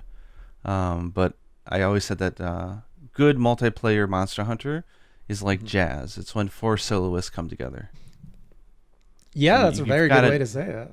Yeah, you gotta know your instrument, know your thing well, and know the fight. And then when you put them together, no fight ever plays out identically the same unless you're doing like heavy bowgun hame runs or something, like headlocking monsters. And I like that, the fact that there's always something funny or stupid that happens, and goofy stuff. Yeah, with my community, they I almost challenged themselves. Like some of my mods, one specifically, would always, so at the end of, so the mods would handle all the lobbies and doing all the multiplayer setups. And almost became a tradition that on my multiplayer streams, the last match, I would always pair up with the mod. And they were always super trolly, like where it was once I think they were using the heavy bow gun against me. So like they were constantly blasting me. We did one Monster Hunter Rise and they were using a full like barrel loadout. So they were like flying everywhere and dropping barrels on me. And like there was always something, or like the Safi blast, you know, the like supernova and you hide behind the rock. They would like try to launch me up into the blast. I was like, whoa, like we have to have some rules here. Don't kill me. So there was always that, and chat kind of like eventually started looking forward to those like trolling moments. So as long as it's all in good fun and not excessive, right? It's all good. I'm curious. I haven't heard once either of you talk about the monkey. What are your thoughts of Rajang? I call him Rajang, but yeah, Rajang. I hate that monkey so much. Why? He's such a good little monkey. He was so hard to fight. Which version of him are you talking about? Though? All the versions. How about Iceborne?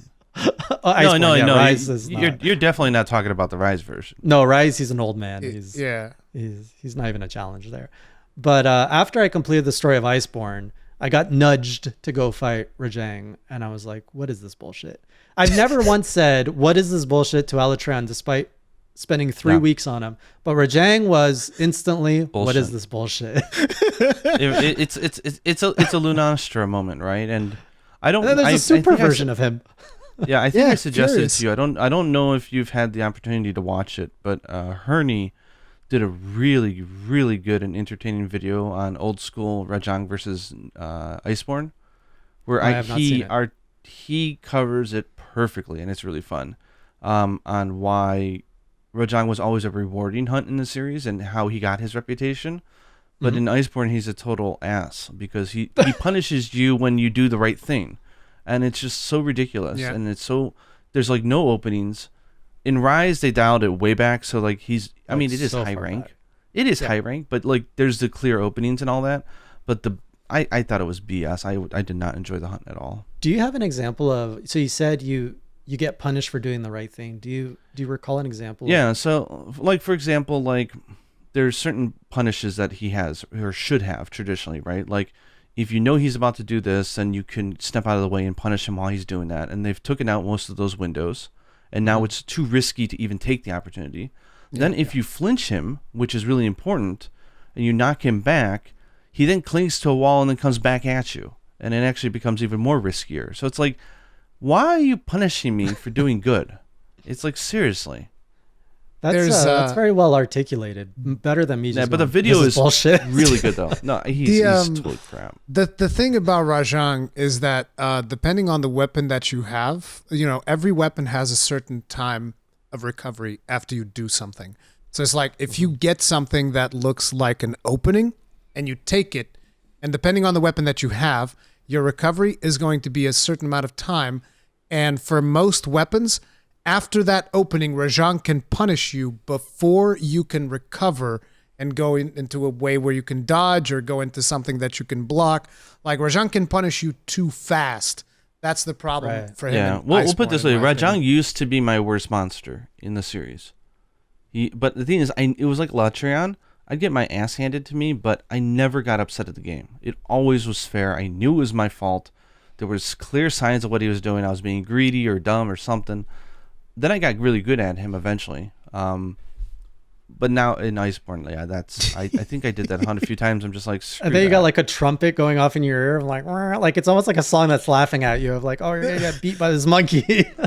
I almost feel like Capcom understood that. And so in Rise, they just made him like the most wonderful weapon to use. It's like, what do you main in Rise, Rajang? One of the coolest things when the Rajang patch hit was that I took a screenshot that I don't know exactly where I found the screenshot, but it was one of like, I think it was in the trailer. In the trailer when they first reveal him, there's just like his face like cropped like all the way up to his nose almost, just like a very close shot of Rajang's face, and he's got his red eyes. And so I just grabbed that screenshot and I just typed the words "hello" on top of his head. And so it's like every now in my stream, every now and then I would just like pop that image up and be like, "hello," almost like a jump scare.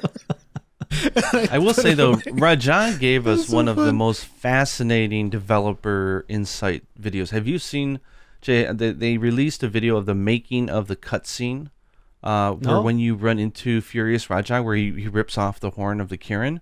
They released on YouTube a video of the motion capture studio who does that stuff. Like, I don't know if you've ever seen like the motion capture cutscenes for Devil May Cry 5 that they did, where you can see like the guys like with the little cardboard cars going in the camera and they're jumping around with their suits.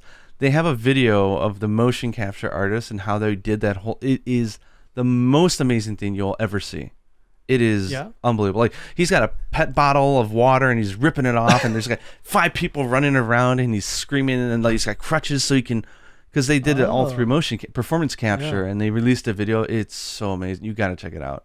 So I'm willing to put up with the BS that was Iceborne Rajang just for that treat that they gave us. It was so nice. But here's the thing that I think is important to also bring up about Rajang, and one of the reasons why I personally like Rajang so much is not necessarily fighting Rajang.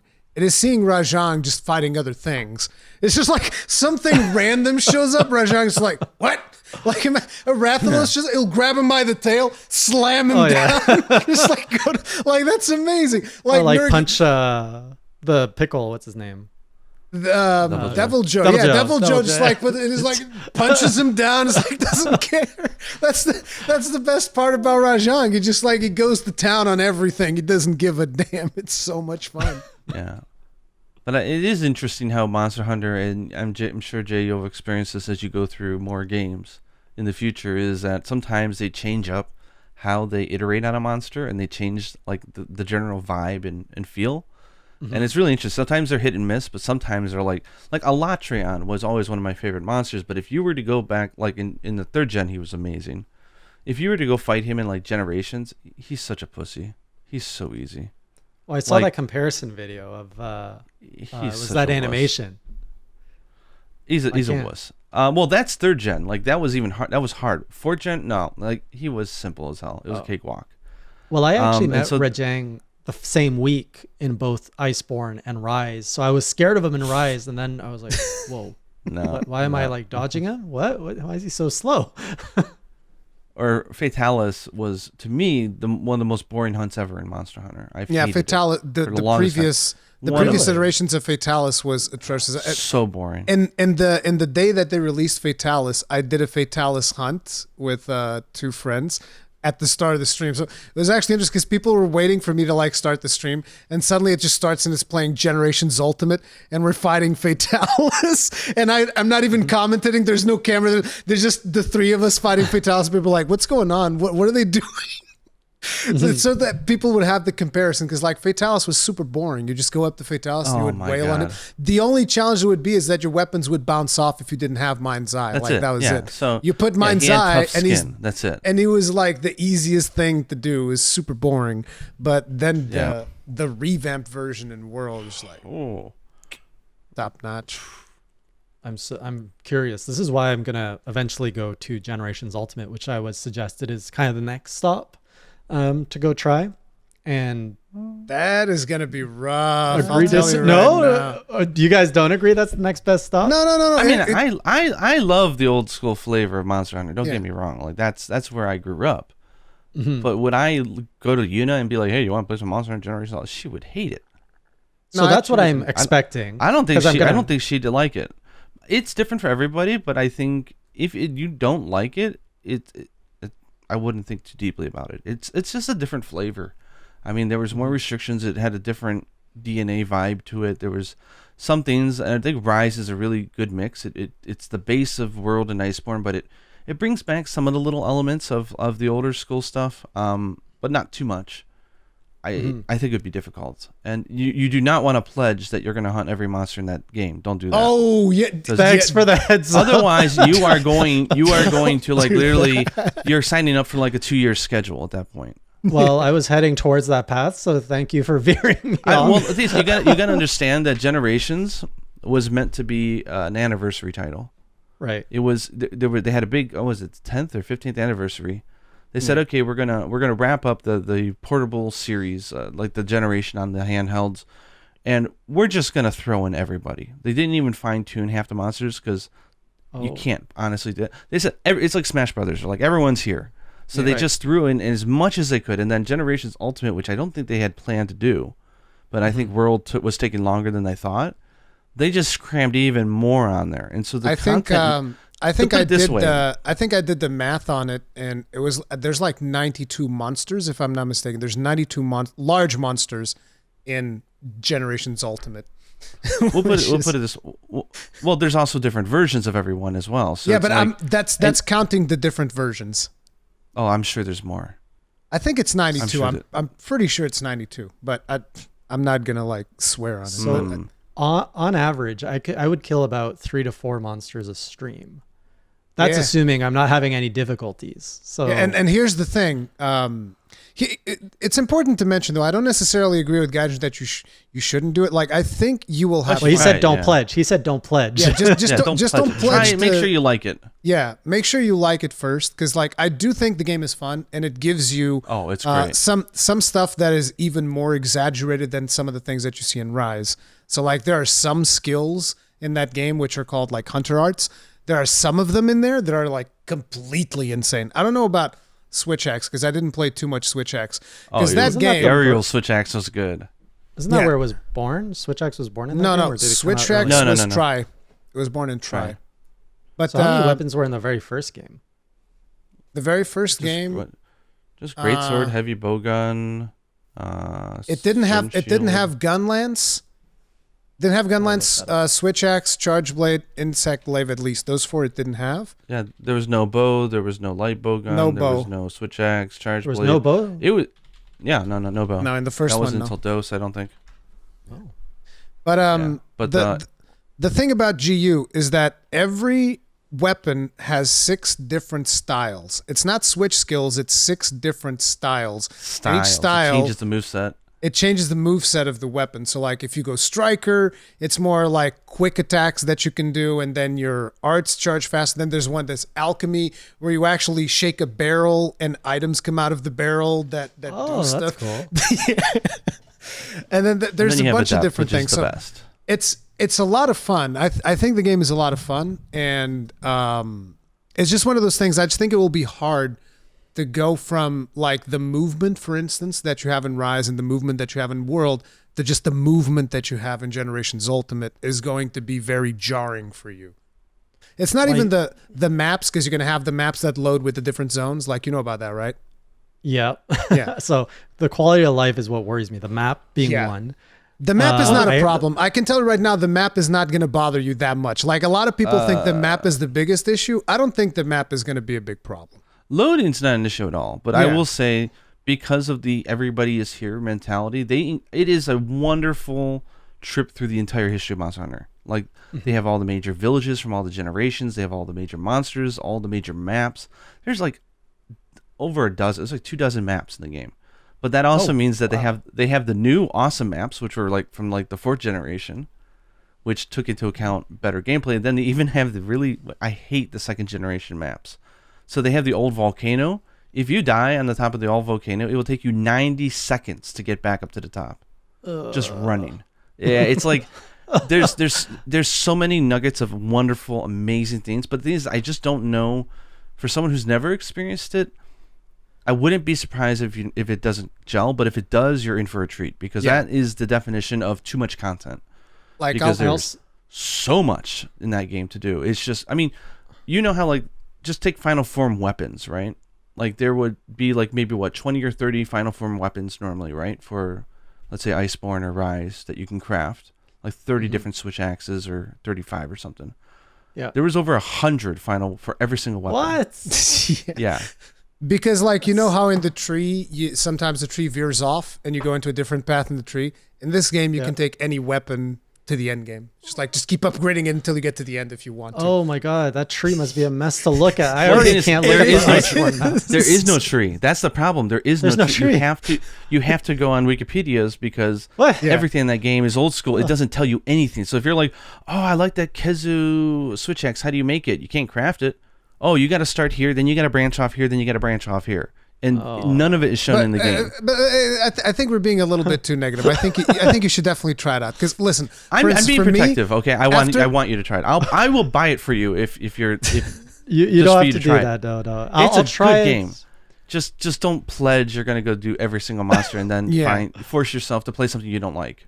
We'll go dabble, hopefully you like it though, and then we'll see. And what was the thing that I was going to bring up? Oh yeah, an important thing is that when you get to, assuming that you go as far as G rank, that is going to be scaled for multiplayer. So yeah, it does not. Scale I would for single advise player. I would advise at least having one more person with you for G rank, because like I'll tell you right now, I can barely do G rank solo. Like I timed out quests on G rank GU because I'm not good enough at G rank GU. Just like straight and it's up. not scaled, right? You're saying it's not scaled. It's not scaled, but it's doable. You can still do it, but you know it's a lot harder. However, Generations does have the best weapon ever in the series, which You is mean the not Gunlance? found Yeah, in you're any right. of the games. Yeah, the Gunlance. Gunlance not found in Rise or Iceborne? Prowler. You can Oh, yeah, the play as a Prowler. cat. Yeah. You can play as a feline. That is an actual weapon class. You play as cool. a cat. You can customize your cat, and that was my main weapon throughout Generations, and Generations Ultimate was cats. So there's like all it's these very references. I just want like I got sucked into this universe. I don't know if you can tell, and what a year to get sucked into it. I mean, Yeah. 2 new Oh, games. Netflix, I still don't know if it's a show or a movie. It's a But- movie. It's a movie, 58 minutes, yeah. Oh, I wish it was a show. So a movie. And, you know, it's really around the time they started to build up the marketing for Stories 2, where I was really like sucked into the world where I was like, in a trailer, I was like, I know that monster. I know that reference. I know that thing. Yeah. And it went from when I started. So one of the feelings I miss is every time I would put out a journal, the comment section would be like, I can't wait until he gets to like B-52 or Clifford. They would all use these keywords Yeah. or code names. And I was like, The pickle. what does that mean? Like, honestly, for the longest time, I thought the pickle was like a small wildlife that I wouldn't realize that would be like fierce, like Pickle Rick. I was expecting it to be something that was camouflaged in nature that I would accidentally stumble upon and would attack me and kill me. That was my first impression of the pickle. So, or what I imagined it to be. So what a surprise when I saw the big thing.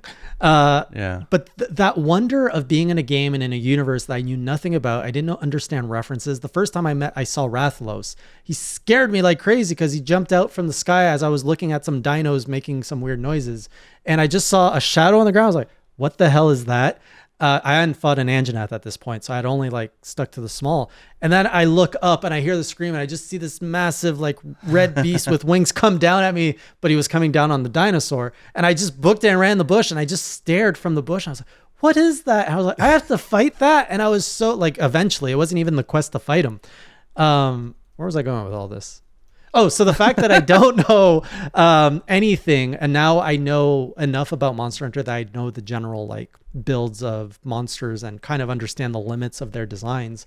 That's why I'm going into Dark Souls, because Dark Souls, I don't know any of the bosses. I don't like, you name 2 boss names. And there's a culture there, yeah.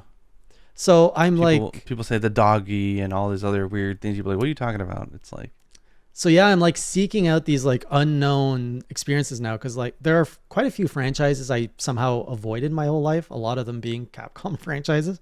Like I've never played Devil May Cry, I've not played Resident Evil. Like these are other franchises. Dragon's Dogma. Dragon's Dogma. Dragon's Dogma.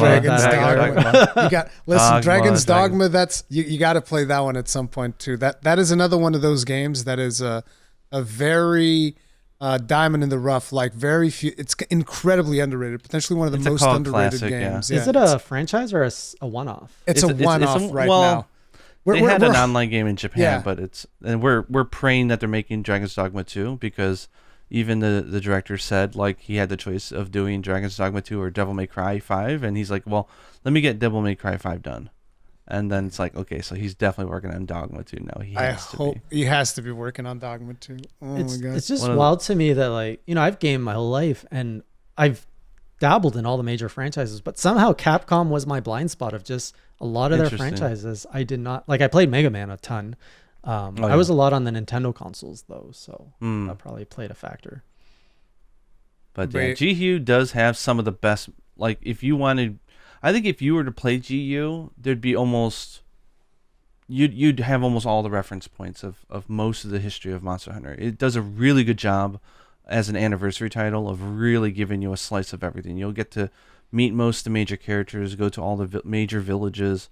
You won't have the story of For You, which I'm sure people are constantly telling you is amazing. Yeah. Might have heard a few times. But, Not as much as you're suggesting, but yeah. But it's fun. It's just like I mean, I had Yuna try Generations Ultimate, and she ended up just watching me play because she wanted to see the monsters, and she's like, "Wow, is that different?" Well, I hear there's like no restocking at the like. No restocking. I was like, oh no, I mean, I depend on that so much. That's not entirely true. Like there are mechanics where like eventually they give you additional things as you are going through the hunt. Yeah. But you have to go back to like the camp to go get them and whatnot. So it's not like, oh, I'm gonna go into my tent and change my weapon. It's like, oh, you brought the wrong weapon. You brought one wrong armor piece. You will get the hell out and come back. Would you guys go ahead? No, I was gonna say, even the thing that screws me up more than anything when I go back to that game, and I love it, and I still go back to it every now and then, is that you can't evade backwards. And I never realized how much I use that. Like, after you do an attack and you jump backwards, you could only ever jump to the left or right or forward. You could never go back. There's like all these little weird restrictions. Depends on the weapon. Clunkiness. Like on the Gunlance, well, you can't back jump. hops, yeah. On the Gunlance, I can't jump forward. Yeah. But I mean, like, just like evading after an attack, like a general all-purpose evade, you can't go backwards. Not even if you sheath? Like you can sheath. Oh, you can do. Well, yeah, if you sheath, yeah. Yeah, but it has one of the best final bosses, I think, in Monster. Oh Hunter, yeah. The final boss of that game is glorious. Oh my lord! Do you guys think, from my position? So I've been, initiated by the new Monster Hunter, so enough to understand the franchise. Do you think I should go back and try them in order, like go back to the roots, 1, 2, work my way up? Maybe not do them all, but just taste it to understand later. No. Is it better to see how far back I can go until I'm like, this is. I would not recommend, because like for starters, if you go to 1, for instance, the controls are so different. God. It's like it's almost a completely different game. It's a miracle it became a franchise. When you could see the concept was golden, right? But like, you use the analog stick to attack. You had to tilt it in certain directions. It's so funky. It was. Does it actually like do different attacks based on the analog?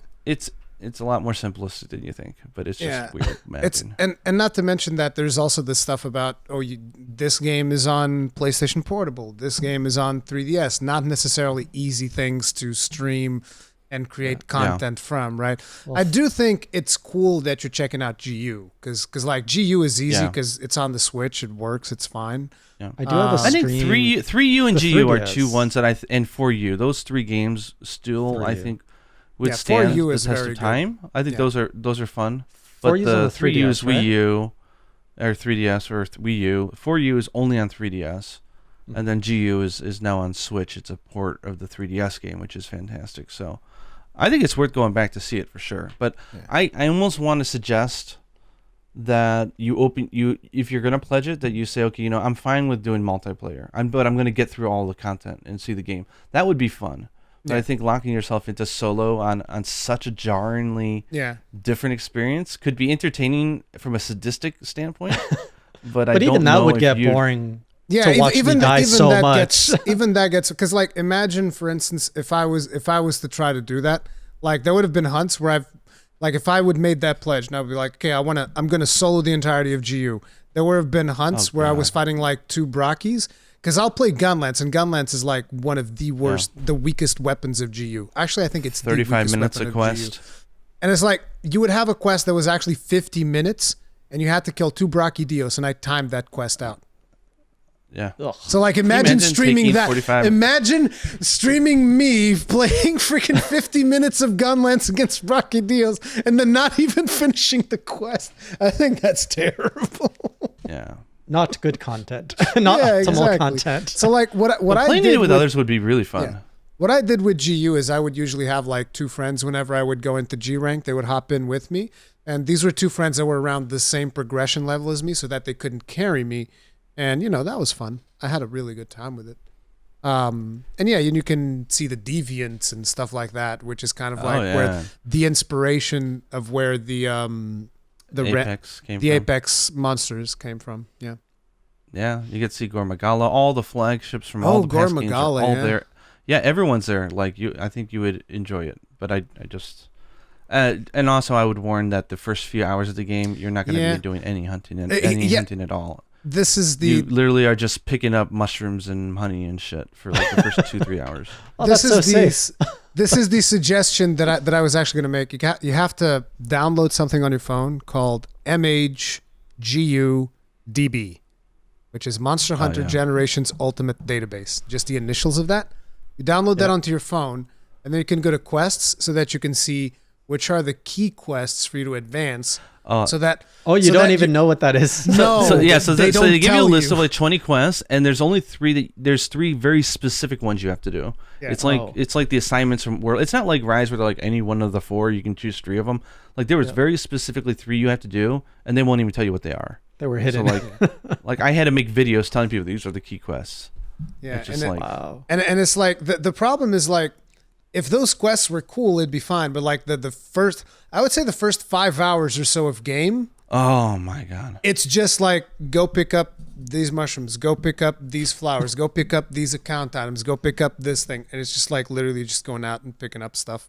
Like I spent more time as a prowler because prowlers didn't need to like buy pickaxes, which you have to buy in GU. Bug nets, which you have to buy in GU. You didn't have to buy any of that. They would just like pick everything up, and they wouldn't need items. I was like, I'm a Palico, dude. I'm just like playing Palico, gathering all the things and leaving. Like, boom, done. Palico was a good pioneering experiment for World. Yeah, they brought a lot of the quality of life from that cat into the actual hunters, which was fun. So. But I don't know why. I mean, I love that game to death, and I feel like I'm painting it negatively here. I feel like we're painting really it really bad. negative. I hope it. Yeah, and I don't know why, but it's a fantastic game. It's just I just don't. Here's saying don't do something crazy like go at it alone for everything. Well, it's just the recent games have so many advancements that I wouldn't want someone to go in there expecting a lot of stuff from those games to be in that. And to me, it's such a treasured, wonderful, classic Monster Hunter experience that it would almost feel, I don't know. Here's what I'll say. See somebody going there. Here's what I'll say. I love it, though. To wrap this up. In the time between, when World kind of like ran out of juice with its updates and we were kind of waiting on Iceborne, I played a ton of GU and I loved it.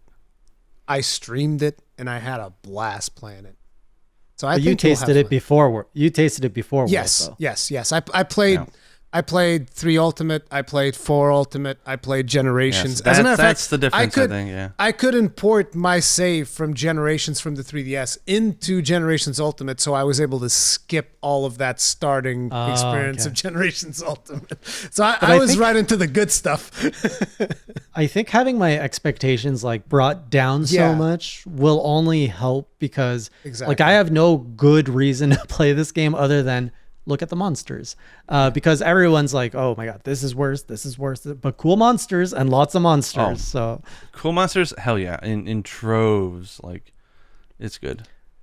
So I'm curious, a question I haven't gone to ask any content creator until now. So, my format is I do pledges and I try kind of these new franchises. Are there any franchises or games that you've always been curious about or that you want to revisit? Like if you guys could do pledges, anything that comes to mind, I'm like, you know what? I would love to try that series. Of a series that I never tried. Are there a series or I did it recently, actually, which was, and this is going to sound really funny, Dark Souls. Yeah. So you're recent to Dark Souls as well? I just recently I'm the only played OG Dark Souls. I'm the only OG. Dark Souls is one of those games that I never played. I knew of it, and I was turned off by the marketing of how difficult it was, and I never had an opportunity to really try it. And I did play Dark Souls 3, and I enjoyed it, but I was told this is more accessible, whatever.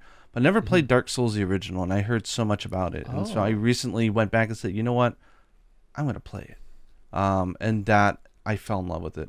And Dragon's Dogma was the same thing when it came out for Switch. I had never played the game, and I written it off, but I said, okay, I pledged to give this game an honest shot because so many people love it. And sure enough, like Monster Hunter, the first few hours are a little clunky, doesn't tell you everything, but once it clicks, oh my gosh, I'm so happy I did it.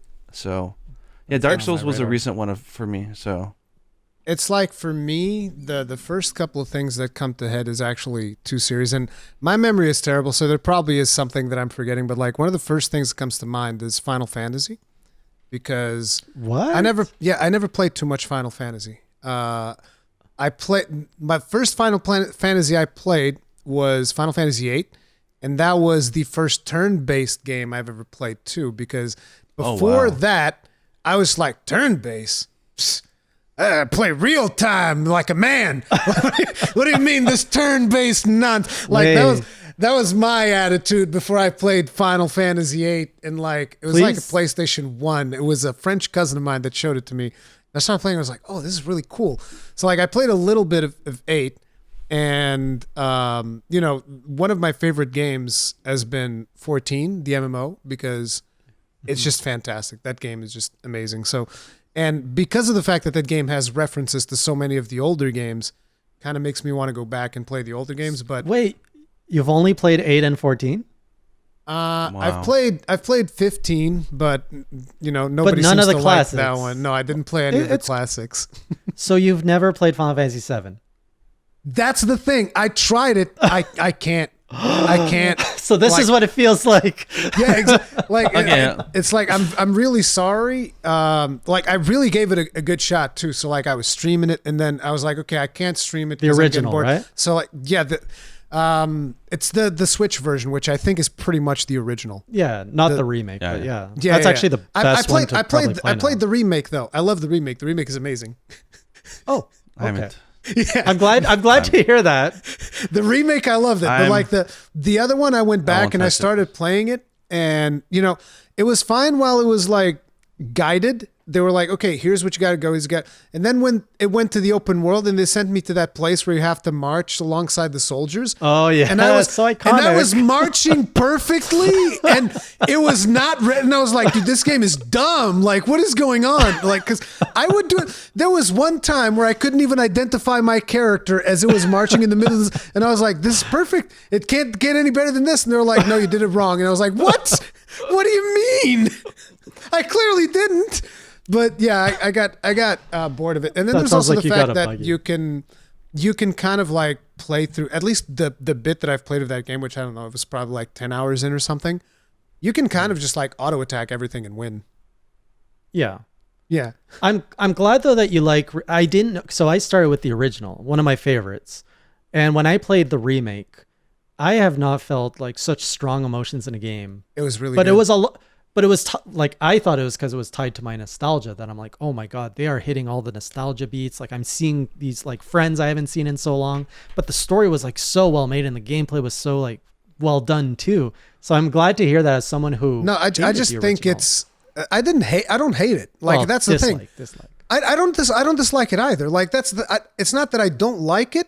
Is that here's the thing. There was a time and a place for that game, and it's just nowadays for me, because I never played the original, I don't have the nostalgia, so I can't go back to it. I can't relate to like that art style of like the blocky arms and stuff. Like it's not for me. Like I understand the appeal though. I get it. And I get that the music is brilliant, like it's awesome, and the way that they tell the story is really good.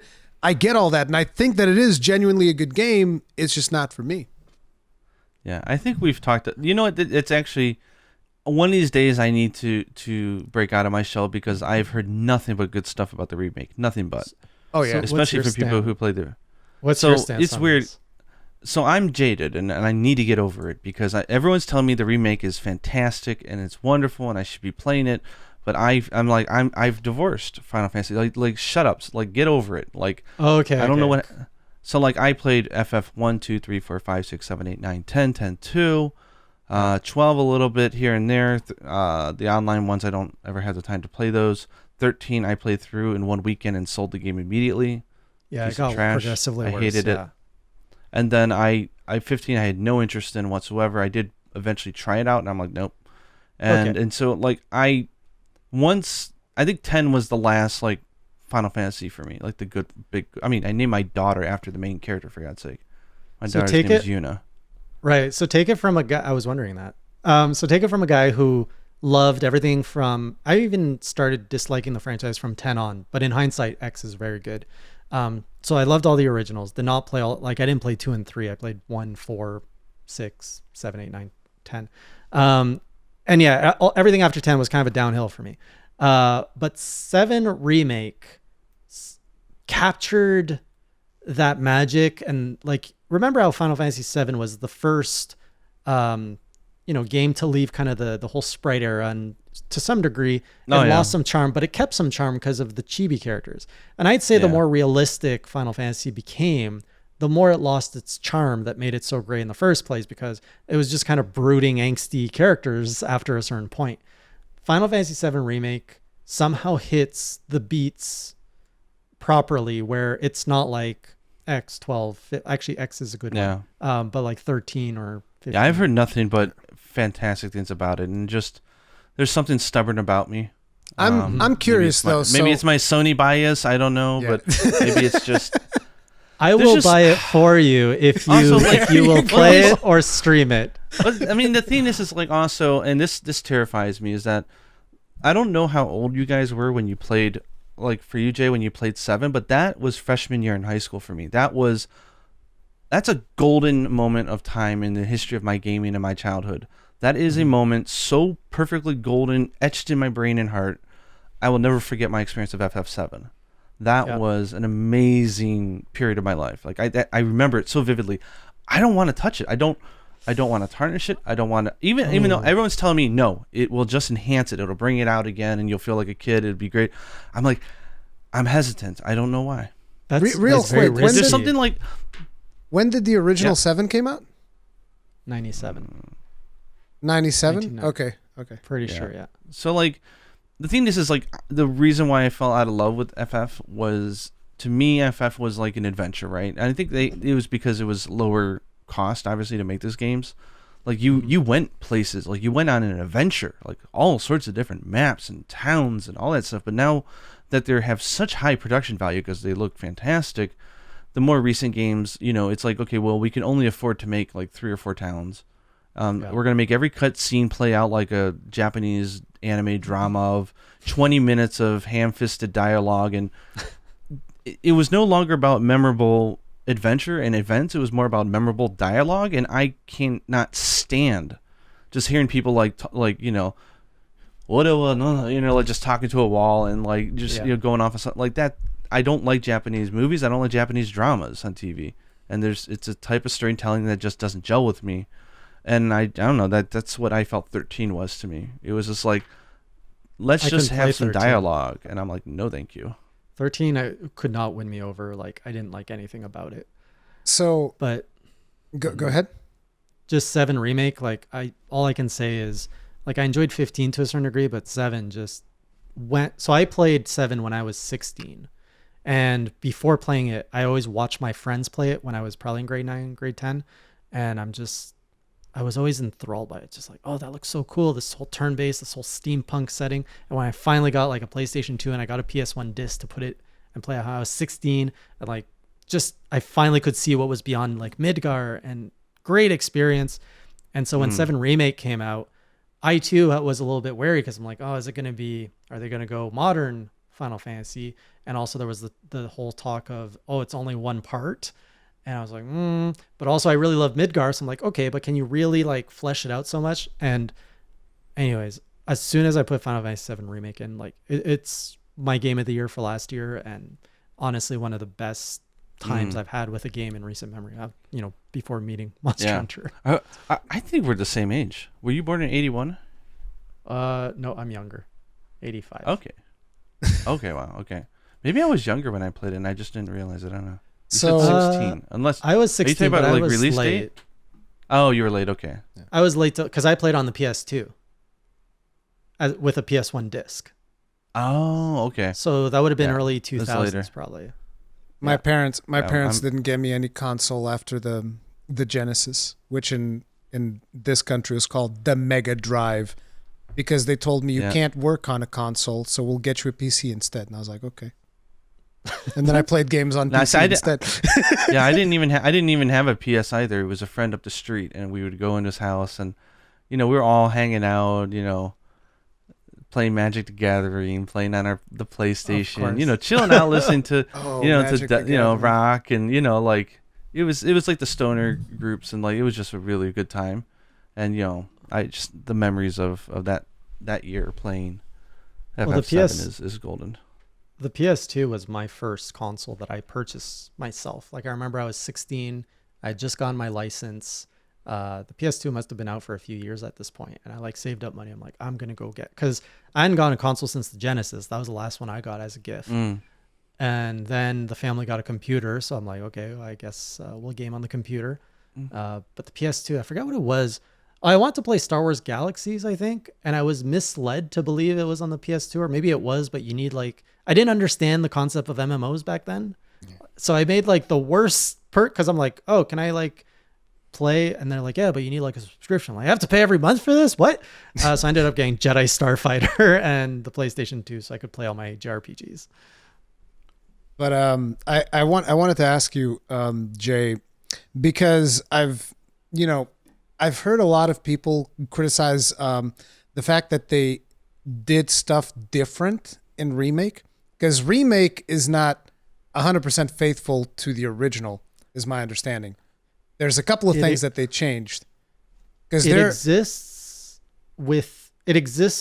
the two games, so it's called a remake. So you expect one game to replace the other. Yeah. But the two games are designed in a way that they actually coexist, which I did not expect that. And it's fantastic the way that because they're bringing stuff from other games like Dirge of Cerberus and whatnot, right?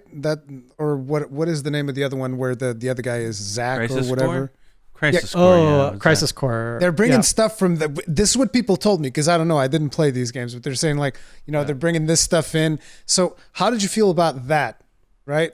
Was that a big deal to you, where you're like, oh man, this is so different from the original? Because I had some purists that were watching me play the remake, and they're like, oh my God, this is so dumb. When I got to the ending, they were like, oh, this is so dumb. This is so stupid. And I was like, why? Why is it such a big deal? This is fine. I don't see a problem.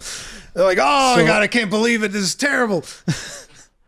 So it's that, I am not a Final Fantasy VII purist fan, in the sense that I really enjoyed the original game, but I was not obsessed where I looked into the lore. I definitely watched the film Final Fantasy VII Advent Children when it came out. Yeah. I was huge into it, but even then I was like, what is this movie about? I was so confused.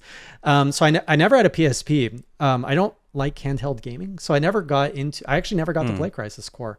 And I never picked up Dirge of Cerberus either, because I think that was a shooter game, if I remember. It was just really different. And it was about Vincent, which is a character I didn't care that much about. So all that stuff, I'm coming at it from the lens of maybe more of a casual Final Fantasy VII fan. And the ending made me kind of go, what? But I'm not upset, because I'm like, what are you going to do with this? This opens up a lot of, what are you going to do? And it could easily go in a really bad direction, but it could go in a good direction. And I'm here for it. At least it's a direction, right? Because if it was just the exact same thing, just prettier, then that would be boring, in my opinion. Exactly. And the game nods to you, the original fan, really early on, because you're going in, you're like, I know this game. Okay, that's Midgar. Oh, okay, that's Cloud. And you're calling the thing, oh, that's the train scene. That looks cool. And then they throw in something really early on. You're like, that's not in the game. What is this? This doesn't belong here. Yeah. And that becomes a plot point that here, and as a player, you're always like, what's this? This shouldn't be here. And it messes with you, because you're like, why is this here? But then that evolves, and you're like, it makes you, it keeps you on the edge of your seat. Just interesting. Are you going to mess with my Final Fantasy? So it's perhaps enhanced by the fact if you've previously played the original.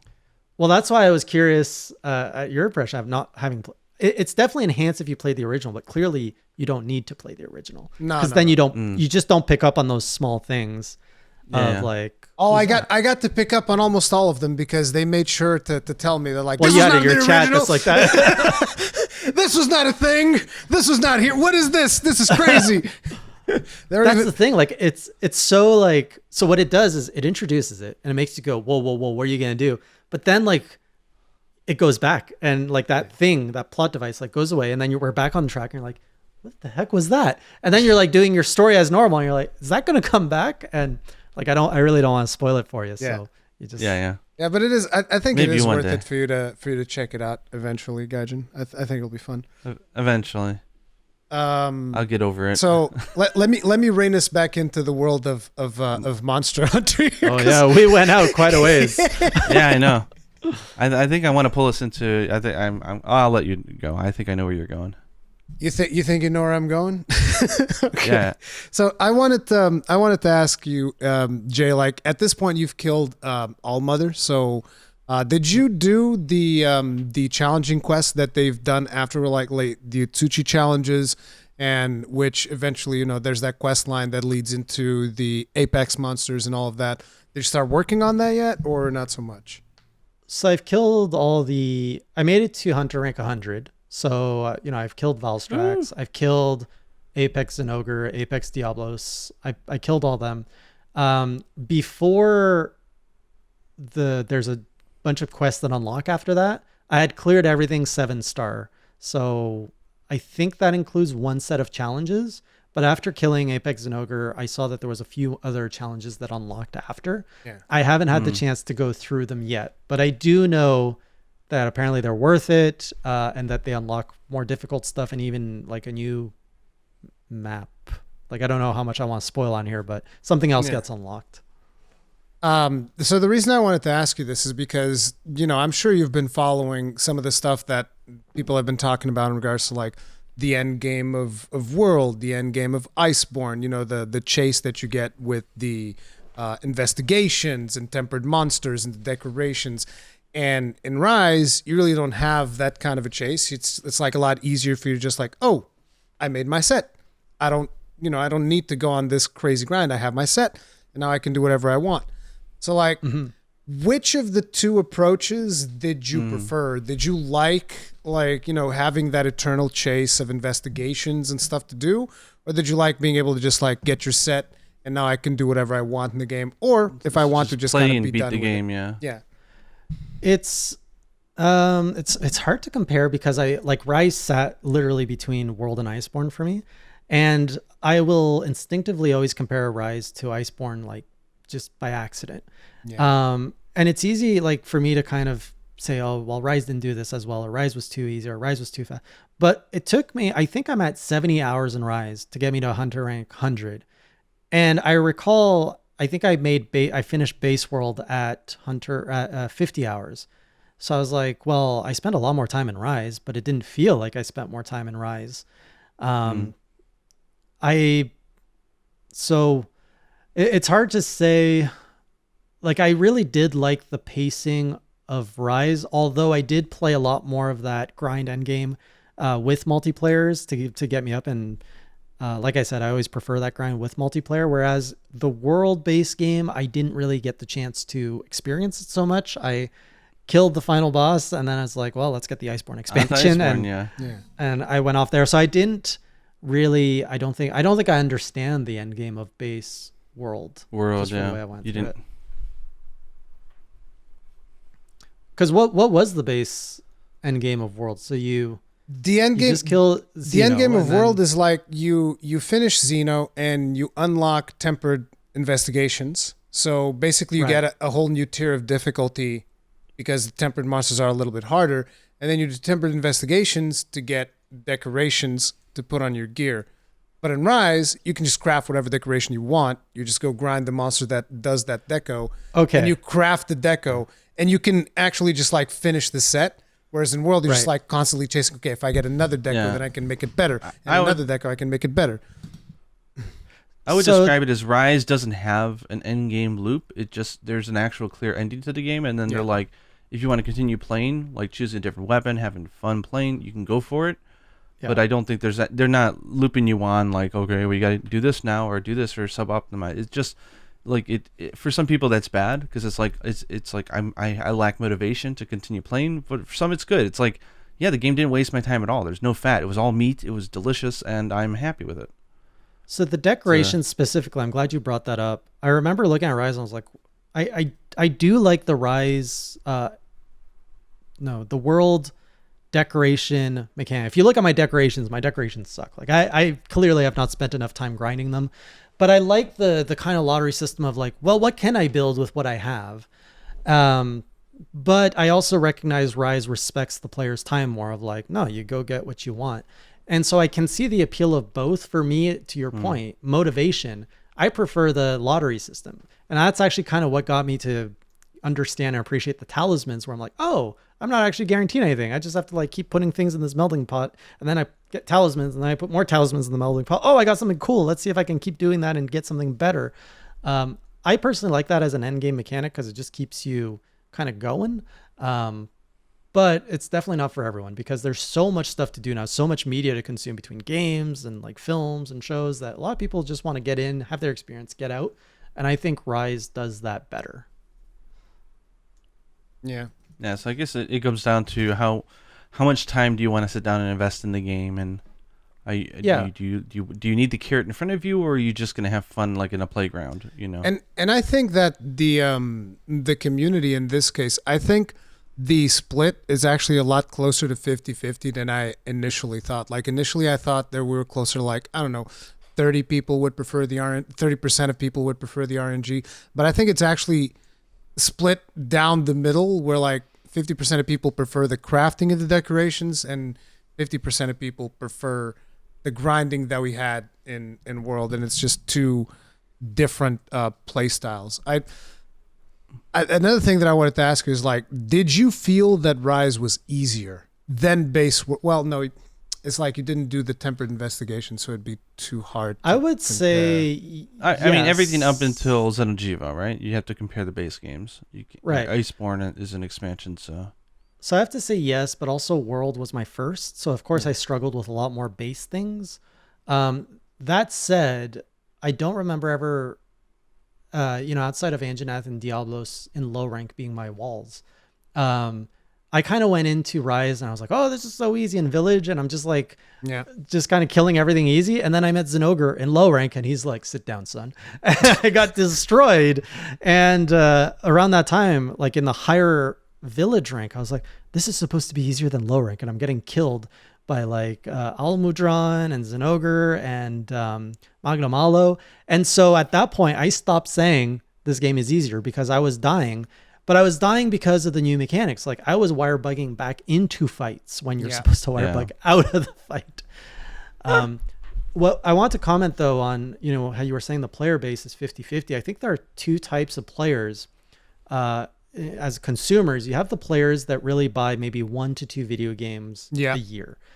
And those players, I would imagine, they love to just like put in hundreds of hours into their game. So I think that RNG system plays very well to that player. And then you have players that are all about how many games can I get through in a month, in a week, or in a year. And that's where I'm at. So I like to kind of like, give me all that content. Okay, we're done. Let's move on to the next game. Yeah. So the two play styles will definitely, the player will seek out different type of gameplay depending on their approach. Yeah, for sure. It's just that this has definitely been something that we've seen a lot of clash within the community, to the point. The one part that gets me a little bit upset is when people start saying Rise is trash, and I'm just like, come on, okay. So you didn't get the same end game that you got with World. Now you're going to say the game's trash. It's a little bit of an exaggeration. The other thing was also like, did you think because you're still kind of like a little bit new, like sure, you played World and all that before you got to Rise, but in the grand scheme of things, it's still like it's your first monster. This is your second one. Do you think that having the Village easier was like a good thing or a bad thing? Oh, great thing. I loved having the Village at the low rank, the high rank personally. It let me like ease into the game. Like I had fun going through Village. It was very comfortable. And I love like checking off all like, okay, level 1 Village done, level 2. So I don't have the insight though. When World came out, did you guys see that split in the community? Were people saying World is too easy? Like, was there that similar conversation in the community? There was, it's like, it's not that it was easy. The thing that I remember hearing a lot was that World dumbed a lot of things down. That's the thing that I Over remember hearing a streamlined or lot. something, right? Yeah, or streamlined, something like that. But you hear the same thing with Rise. Like it's the old purist, and I understand their position. It's they don't want any of the old mechanics changed, so it's kind of sacrilegious to take away some of those more endearing older aspects. So like I get that, but yeah, I think that was because World was such a departure from the previous games. It was such an advancement in the formula that I called think it was a little jarring. I called it the biggest evolutionary step in the whole franchise by hands a down, long shot. Yeah. Long But shot. you saw that in sales number too, though. Yeah. It appealed to a much greater user. But like, I think I understand because just like a little thing, I love mining in World. You go tink, tink. Yeah. And the fact that in Rise it's one tink, I'm like, Boom. why couldn't you keep it 3? You just want to Like, stay there and like think, just like mine the yeah, thing. like I felt like I'm mining. Like I enjoyed that aspect and the fact, and then it's like, oh, am I gonna get like a rare one on this one? And the fact that you just go like whatever I use the Monster Hunter language. I forget what he says, but he's just like "Sare, dunk," and then it's just like, and I was like, it's not quite the same. It's more efficient. See, but yeah, the way I envision it is that Rise is an experiment of how much more can we push this towards an action game. Versus like a hunting more like immersive type of thing that World was doing or whatever. It's great for portable because it's fast in and out, but it focuses so much just on action. So like everything else is kind of simplified to a way that I like both. I don't have a preference between the two, honestly speaking. But then again, I can't compare myself to other people now because I've got my daughter who's now into Monster Hunter, which is a dream come true. So like I'm experiencing something that most people aren't, so I can't really objectively. Well, there's no such thing as objective, anyways, in this type of stuff. But I can't look at it through the same lenses as others. I do feel because it's on the Switch, which is ultimately a handheld platform, as much as we love to say it's hybrid. The gameplay is very much designed, and I find this in all Nintendo like games that are designed for the Switch. They are built to be 30 minute piecemeal experiences. You see that with Mario Odyssey. Like people are like, oh, there's a moon everywhere you go. You just trip on a moon. Breath of the Wild. All these exclusive experiences on the Switch, I find are designed for those 30 minute chunks. Imagine putting a game like World on the Switch. Like a lot of the times you're invested for, up to an hour between the cinematic, the cutscene, the prep, and the fight, and then the post cutscenes. It's just a very different format. I personally prefer the console experience. Let's take our time. Let's make it cinematic. Let's make it huge. But Rise is clearly built for let's get in. You're getting your gameplay. You're getting your experience, and you're getting out. And it's perfect for like if you're doing a bus ride or a subway ride or whatever. Yeah. But Capcom's always been really good at the past games, and they always make points to mention this in their interviews, is that they're always designing for the console and the environment in which it's going to be played.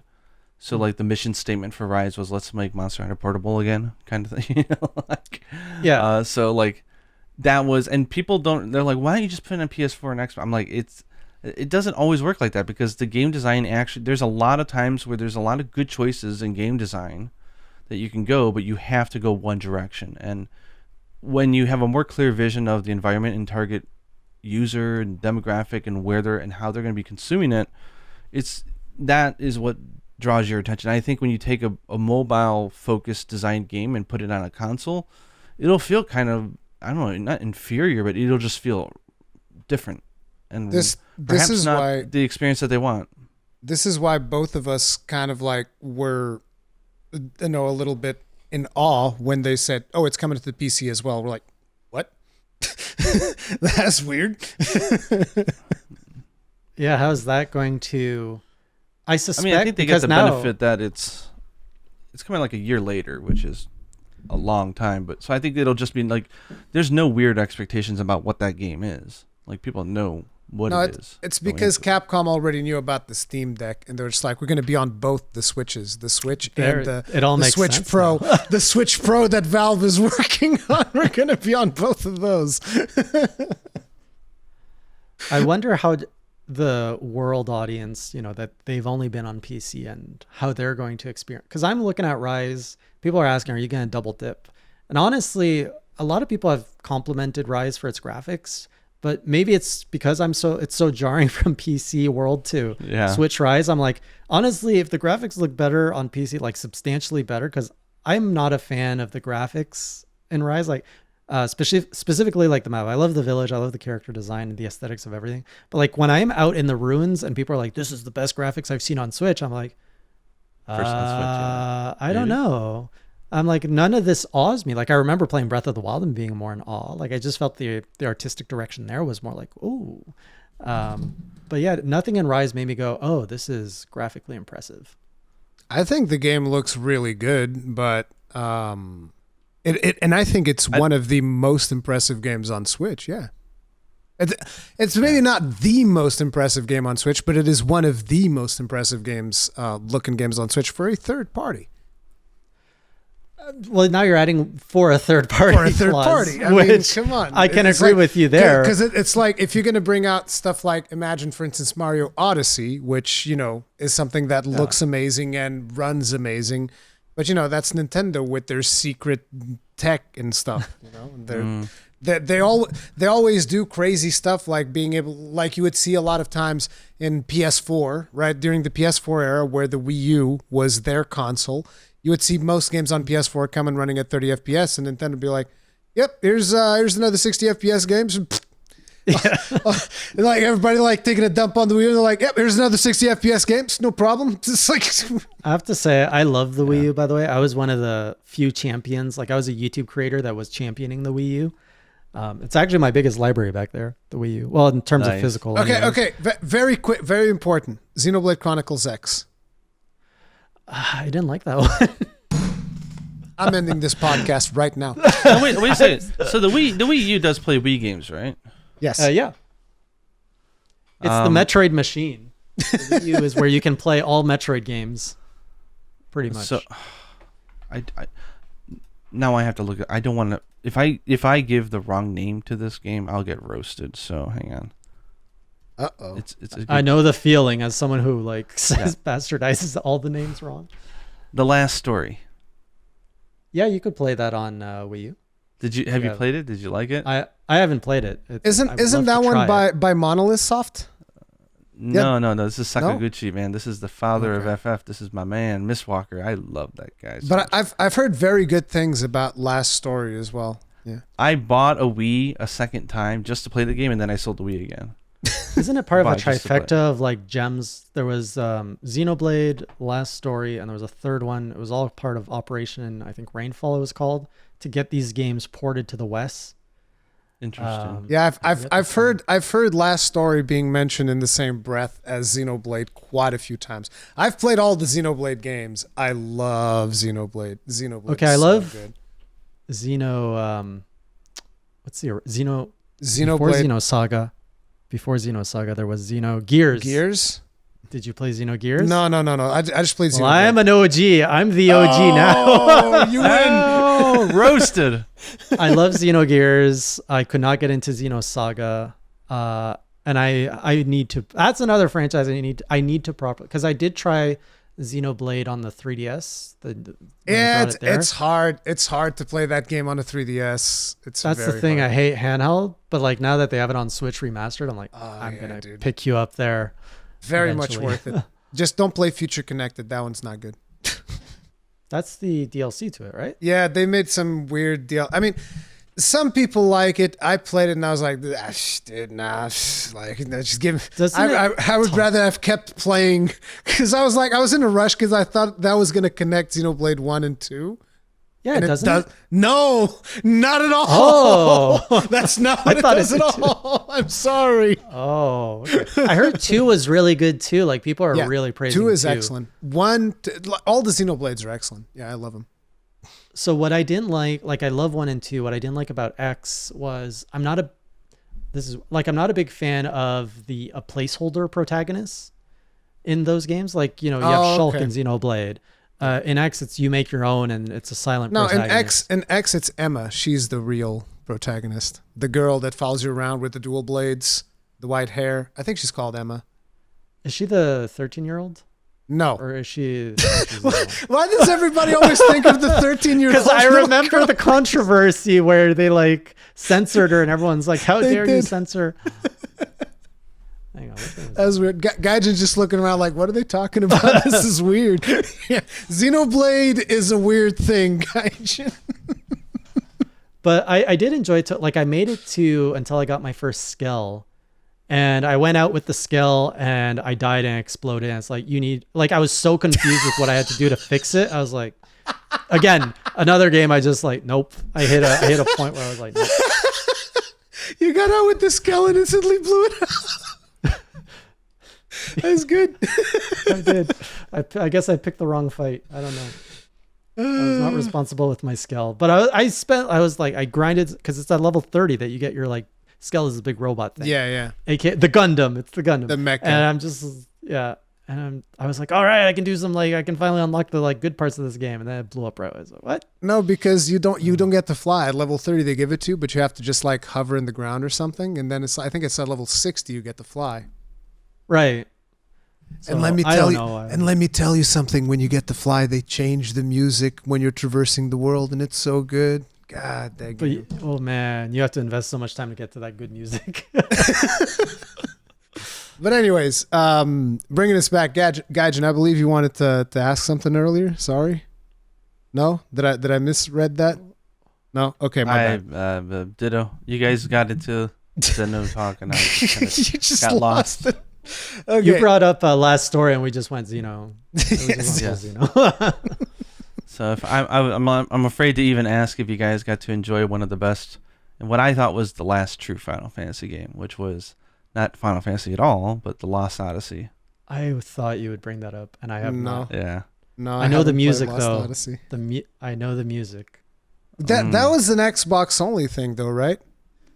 Yeah. That wasn't on play. Well, there you go. That's the problem. I didn't. And that's one of my favorite games of all time. Yeah, I was never on Xbox either. So they never ported that game anywhere? Nope. No. So sad. No, because Microsoft funded to develop that, and it's I wanted one of the best JRPGs ever. Microsoft sure knows how to pick them, because I believe that for a while Vesperia was also exclusive to Microsoft, Tales of Vesperia, and I hear that really good things about that one too. So the few JRPGs that are on the Microsoft platform, they're really, really good, according to what people tell me. Well, now's the time to bring them out on Game Pass, and so I can get on PC Game Pass. I just want them to, and I've mentioned this before, I think, I really, really, really want them to update Eternal Sonata so that I can play it on backwards compat or something. That was another one of the RPGs I really enjoyed from way back when. It's the one where it's from like Bandai Namco, I think, but it's where you're playing as Chopin. He's on his deathbed, and he's inside of like a fantasy JRPG, and it's a really cool action RPG where, like, if you're in the light or if you're in the shadows during the battle, it changes everything. It was a really cool one. So this is, I have not heard it, but I have a setup question. First of all, have you guys played Chrono Trigger in your lives? Nope. Yes. Oh my goodness, that's another one. How about Chrono Cross? There's the bigger question. I have, but that one's not worth talking about. So, I guess Gaijin specifically, do you feel DNA, Chrono Trigger DNA in Monster Hunter Stories too? Honestly, it's been so long since I played Chrono Trigger, I wouldn't know, to be honest. Okay, that was a game that left a really big impact on me. Like it probably is one of my favorite JRPGs. And Monster Hunter Stories 2 is a game that like made me feel like 16-year-old Jay playing Chrono Trigger. I assume I was 16. That's a really pro segue into Stories 2. That is amazing. I've got some experience. how do you take JRPGs and bring us into our Stories 2? I thought I'd be subtle about it. Oh, that was nice. I was like, I like that. So that's interesting to hear that. It's Chrono Trigger. They've re-released a lot of times, and I know a lot of people have replayed it and reloved it. I never played it again after I played it on Super Nintendo. So it's been a very long time. But I remember enjoying it a lot. One of the things that I really appreciate about Stories 2 is how much I feel that, unlike a lot of JRPGs, how much I feel that it respects your time. Like, you know how in a lot of JRPGs, you get started playing a game and, you know, they're like, okay, listen, you're starting to play our game. Okay, listen, let us give you 2 hours of exposition before you even get to press an attack button. All right. Oh god. Yeah. So Don't let me play tell you about Xenosaga. this character and this other character and this thing that happened in the world and how the world came into be and like all these like stories too is like, hey man, there's an island and there's some bad Let's stuff go. coming out of the ground. Go, you know, here's a Rathalos is gone. monster. Yeah, Rathalos are leaving. Here's a monster. Let's go, dude. Let's go get him. To me, it is one of the best formed tutorials I've ever played in a game. Doesn't It even is feel like a so tutorial. Not exactly. It's not in your face. It only introduces mechanics when you need them. They're perfectly paced out. Like the team at Marvelous, because I think that they're the ones that develop like amazing work. Like it's just it's invisible. It's like it just naturally glides you along. And you're right. It doesn't waste your time. Like there's no Yuna's the type, she hates grinding. She hates it. She doesn't do mining. She doesn't do collecting. She hates doing the same thing over and over again. She wants high intensity action. You know, new generation demands, you know, but I like the grindy stuff. I'm an old man, so like I appreciate grinding the same spot over and over again, looking for that rare den. But like she plowed through the story because she was having such a good time. We ended up only being 2 levels different, even though I had grinded 20 hours more than she did. Because so the game grinding was not worth it. No, it was worth it because I have tons of armor sets that I really enjoyed that she didn't have. Okay. What you don't have is Zenny. I do now. I have over 2 million now. So update. I now have over 2 million Zenny. I have figured out, like you guys said, I finally bought the expedition slots, and I have I got dummy monsters in all 6. It doesn't cost anything, and you just send them out, and they come back with a shit ton of money. It's great. Sounds exciting. And I know nothing about this. No, but It's like, wonderful. I just think it's funny that you say I have 2 million Zenny. Like that's a lot. Well, I just got done crafting like I know, 20 I'm things. joking. I'm joking, But it's great. But like the game respects it has a cool level up system so that when you go to a new area or whatever, it bloats the experience that you can get. But they catch up by giving a bloated bonus multiplier to your monsters that are underleveled. So you'll notice like one monster will get like plus 500%. And because of the way they bloat it, you're almost always like it. It reminded me of the last story did this, where they don't want you to have to grind, actually. So when you go to a new area, just like 2 or 3 battles, you're exactly where you need to be to have a. Yeah, you're now good enough to continue. You're never going to hit a boss and be like, I'm underleveled. No, maybe you were underprepared, but you weren't underleveled. So the game never forces you to do that, and it's just. I'll knock it. There's no fat on that game.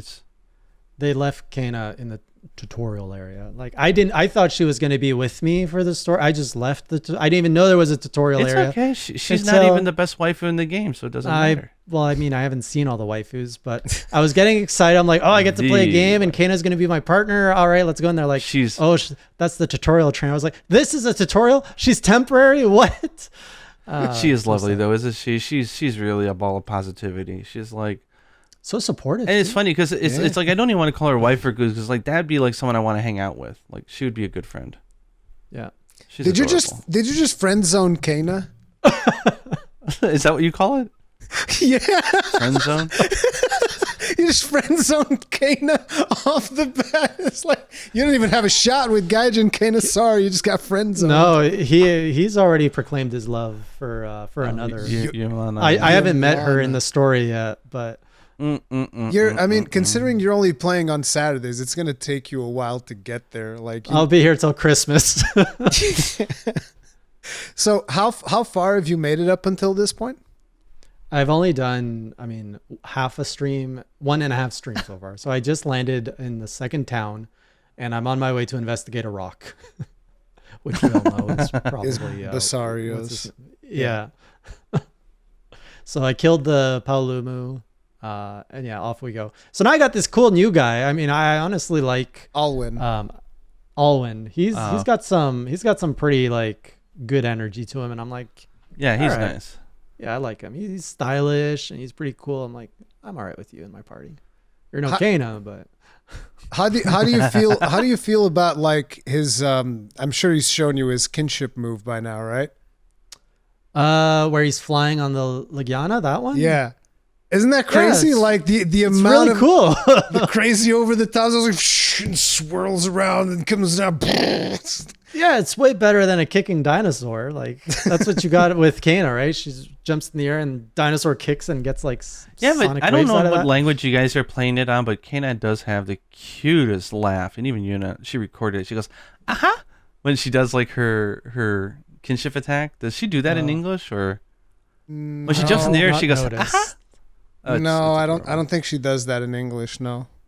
I haven't know. I'm Damn. playing on English too. I haven't noticed. I'm playing in Japanese, so English I s- text, Japanese voices. I started like that, and then so when I did the demo, I played it in Japanese, and when I restarted on PC, I asked the chat, and the chat preferred English. Yeah. So let the Yeah, community. I mean, decide. outside of one character you haven't met yet, so we won't talk about him. I think the English is overall really well done.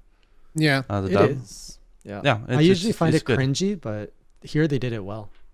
Yeah, and Navido, what's your thoughts on him so far? Initial impression was I hated him. I'm like, oh, we got the annoying mascot. But there's a thing with mascots that when you don't know the like there's something with like whether it's anime or video game, if they have a mascot at first impression, like I think they're annoying. Like before I even knew anything about Pokemon, back in like the 90s, I was like, that Pikachu, that thing's annoying. And then you get to know the mascot, and honestly, it doesn't take long. And you're like, yeah, he's okay. He's a mascot. Like he's got that mascot positive energy. So Yeah. I don't find him as annoying or as cringy as I was expecting to. Yeah, I love him. I think he's fantastic. Yeah, he's nice. He's good. Like there's very few characters that have not grown on to me as psychic. Like the only one is probably Skyward Sword's Faye. Is it Faye? Her name? Fee, I think. The sword that constantly talks to you. I'm not talking about the Switch version. I haven't played that. I'm talking about the old Wii version. Yeah, I've never played it, so I'm not sure. I never played Skyward Sword either. But I know what you're saying though, like with the like sidekicks. So it's a weird thing, but I think it's interesting because in the first Stories game, which I'm assuming you didn't play. The first one? Yeah, No, I have not. yeah. He was more. It takes place 4 years before Stories 2. You don't actually have to have played the first game, Mhm. but there was a certain amount of maturity that he did through that journey. So he was much more of an idiot, like in a funny way, but in a way that wasn't very helpful. Like you need to go right, and he'd be like, "We're going left," like he was an idiot, overly confident type of idiot that was funny comically, but it wasn't very useful. Where now they've given him maturity, and they really balance his character. He's got some really funny jokes. A lot of times they're really like stupid, and people don't get it, and that's the joke, and that's funny because they're all looking at him like, dude, just like you would not make it as a stand-up comedian. But sometimes he has some like legitimately funny interaction. But he's generally very helpful, and he's super lighthearted. But I have to ask, do you go nuts for donuts? If you don't have donuts, how do you not go nuts? Go nuts. The thing is, that joke plays just as weird in Japanese as it does in English, because I was playing it at the same time right across from Yuna. She was playing in Japanese. I'm playing in English text. Mm-hmm. And so they're doing word plays different ways, but it plays exactly the same. Like it's a stretch of what he's trying to do, and everyone's looking at him like, the hell are you talking about? And he doubles down and he's like, yeah, this is a good joke. And they're all like, whatever, dude. This is a good joke. You guys just don't get it. Why don't you guys get my joke? It's so good. Let me tell it again. it's a This time cringe. it'll work. It's a cringe so joke. funny. Right? Not a hot dad joke yet. But So I think you have a lot to look forward to, but it sounds like you're enjoying stories so far. Yeah, like I said, I would love a Monster Hunter game in this, like a more traditional, like World or Rise with this aesthetic. Oh my God, I would love it. I love. I agree. That it I agree with has- that. I'm on board with that now. I was at first. he hesitant wasn't to at embrace the it. start. He was Was not it? on board with that Oh. idea. He was resistant. He's like, no, this is different. After 110 hours of stories too, I'm full in for that The idea. cell shading would be so cool, and you can make such a huge world with it. I love the Monster Hunter DNA. Like, I played a lot of JRPGs, But the fact that I'm finding so many like, oh, I get to craft my armor, but it's like, oh, I get to craft the whole thing instead of pieces, like streamline. Yeah. And there's just so many nods to, the whole fact. The first time I met one of the palicos, the ones that transport you over, I'm like, I wonder if they're gonna bring me back on a cart, and they did. I was like, oh my god, that's awesome. Throw you on your face. It's a pure love letter to fans, but in a way that's not inaccessible to a new player. It's wonderful, and they just hit 1 million shipped, which is fantastic for a JRPG. So I'm very happy for them. It deserves much more sales. I hope it gets it. It kind of reminds me of the energy of, I don't know if you guys remember this, but like Mario RPG. You had the Mario universe, the franchise, and the first time it was put into an RPG form, and it's like, oh, and I have to buy my mushrooms and flowers, and like I just love when a non-RPG franchise gets properly RPG'd. I don't know, it just feels so good. I mean, when they can properly translate the feeling and the elements into that format is just like, okay, they get it, It's funny that you say a non-RPG franchise. Are you trying to imply that Monster Hunter is not an RPG? Because I will tell you, sir, it won it's a hunting action. It's hunting action genre. No, listen, it won the Video Game Awards for Best RPG in 2018. I will say it is not an RPG. I will stand my ground right now and say it is not an RPG. It is 100% not. Hey, if you don't have a level for your player, it's not an RPG. I'm sorry. But the thing is, RPG, you role play, but as a here character, you're yourself. you're the one leveling up. The levels are on you, so you're not role playing. You are. It's more like life. It's just exactly. I am gaming. me in the game. Yeah. But RPG, good God. But yeah, that was a funny thing about them making it the RPG, and I was like, so I guess you couldn't make it win any other category, so you gave it this one because you wanted it to win something. Those awards are special. And I'm going to be able to sympathize a bit. I'm working on the alongside the Canadian Game Awards, which is fairly new. They've been around. I mean, they launched the same year I launched my show, which was 2020, which was not a good year. COVID just kind of... I was going to say, not a good year for thing events. I was going to say, it's a good thing that we did the podcast today and not yesterday, because yesterday I was not in good shape. I was... that second you got the second shot? And it knocked me on my ass.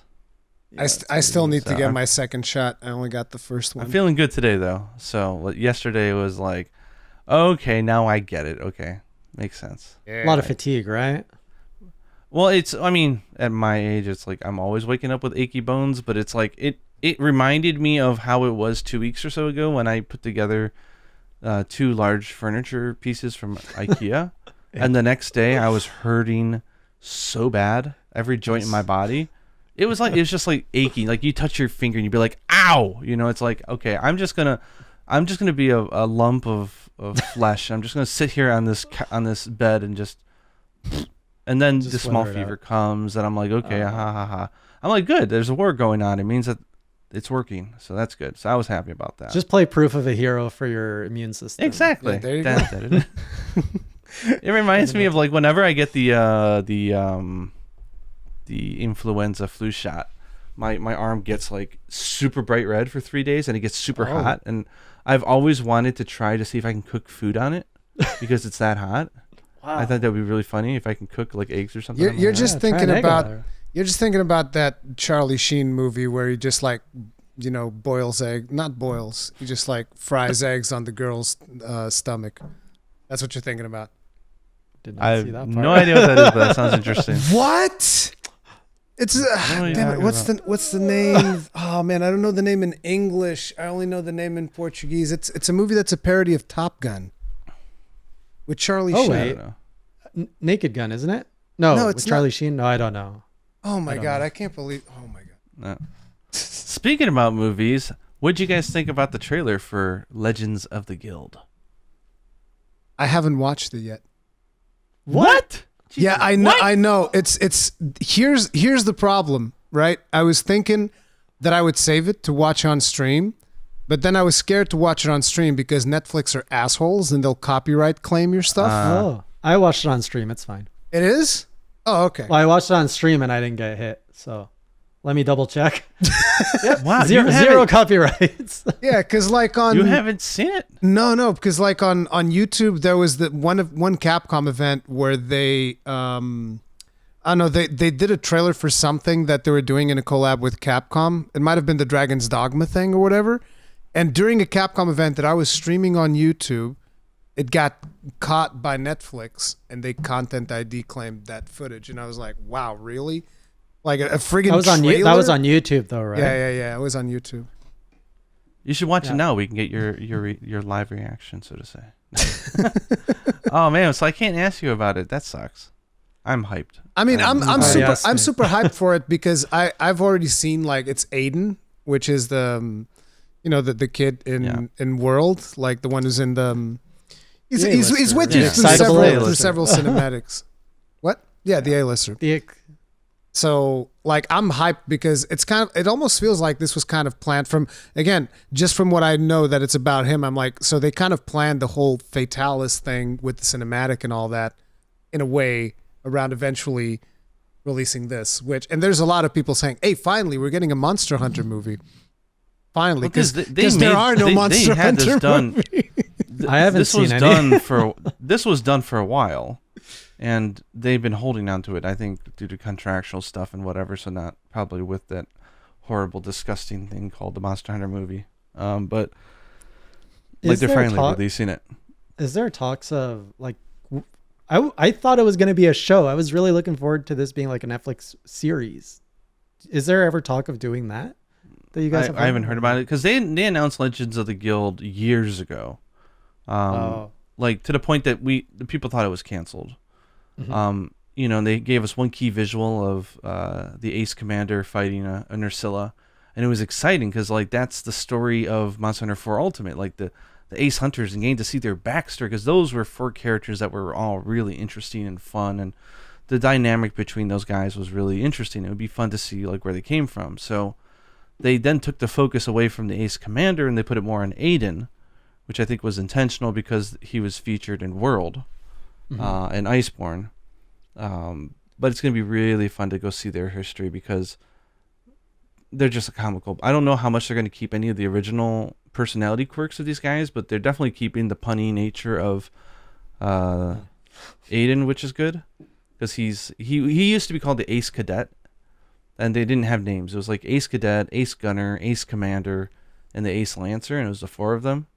The Lancer is missing from the preview, but it's like a Rurikhan. I don't know if you don't want me to talk about it all. No, talk. It's fine. Yeah, the premise is that Aiden is like a younger boy.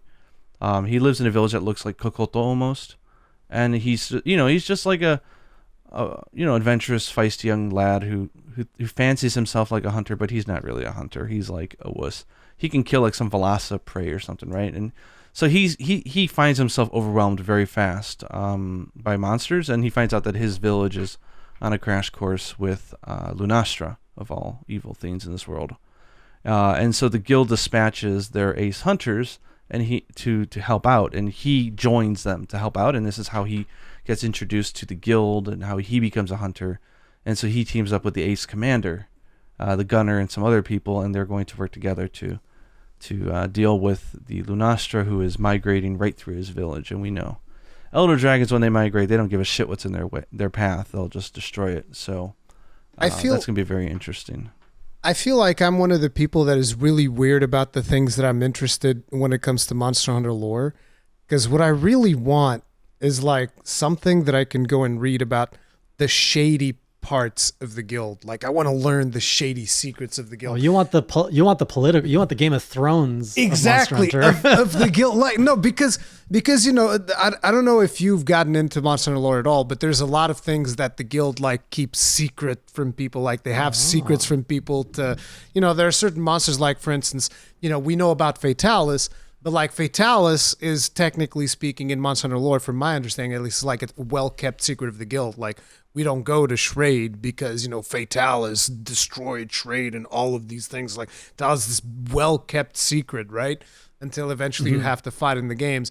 And just like Fatalis, there's plenty of other things that the guild keeps secret. And I'm just like, what are all these secrets the guild is keeping? Why? Why are you keeping all? There's something shady going on in the guild, and I want to know what it is. Well, the guild's like the FBI. It's like the CIA. Or exactly. Right? They dispatch their hunters to deal with stuff before the general public panics about it. So they're dealing with something that's completely unnatural, and they're trying to get it under control. And they don't like to share information with people who don't need to know, probably because they're trying to protect everybody, I'm assuming. But it's an organization, so there's some real idiots in the guild, and there's some weird rules. And they have the guild. There's the guild night system, which I'm interested to know more about. There's all this other stuff of lore but I think that's the point of Monster Hunter, right? They set up the backstory in a way that it gives you some nuggets, but it lets you fill in the rest. Like they don't want to overcommit to the story. It just gives you like this idea that, okay, there was this ancient civilization. Okay, there is this guild, and it seems really intricate, and Gaijin, there's secret, documents. Here it comes, Gaijin. Here it comes. Are you ready? You should see how much he's glaring. The equal dragon weapon. I just love bringing it up every time. You remember when Bandino said, it's not technically not part of the lore. Oh. Well, yeah, but so is the spaghetti monster flying or orbiting around the Earth. It's part of the Monster Hunter universe too. You can't prove it's not. I love how AJ's like the equal dragon weapon. What is this? I'm Googling it right now, and I'm just like, what is this? God damn it! Oh. Okay, made of 30 corpses. If you want to get some negative comments on the video, I can explain it really fast.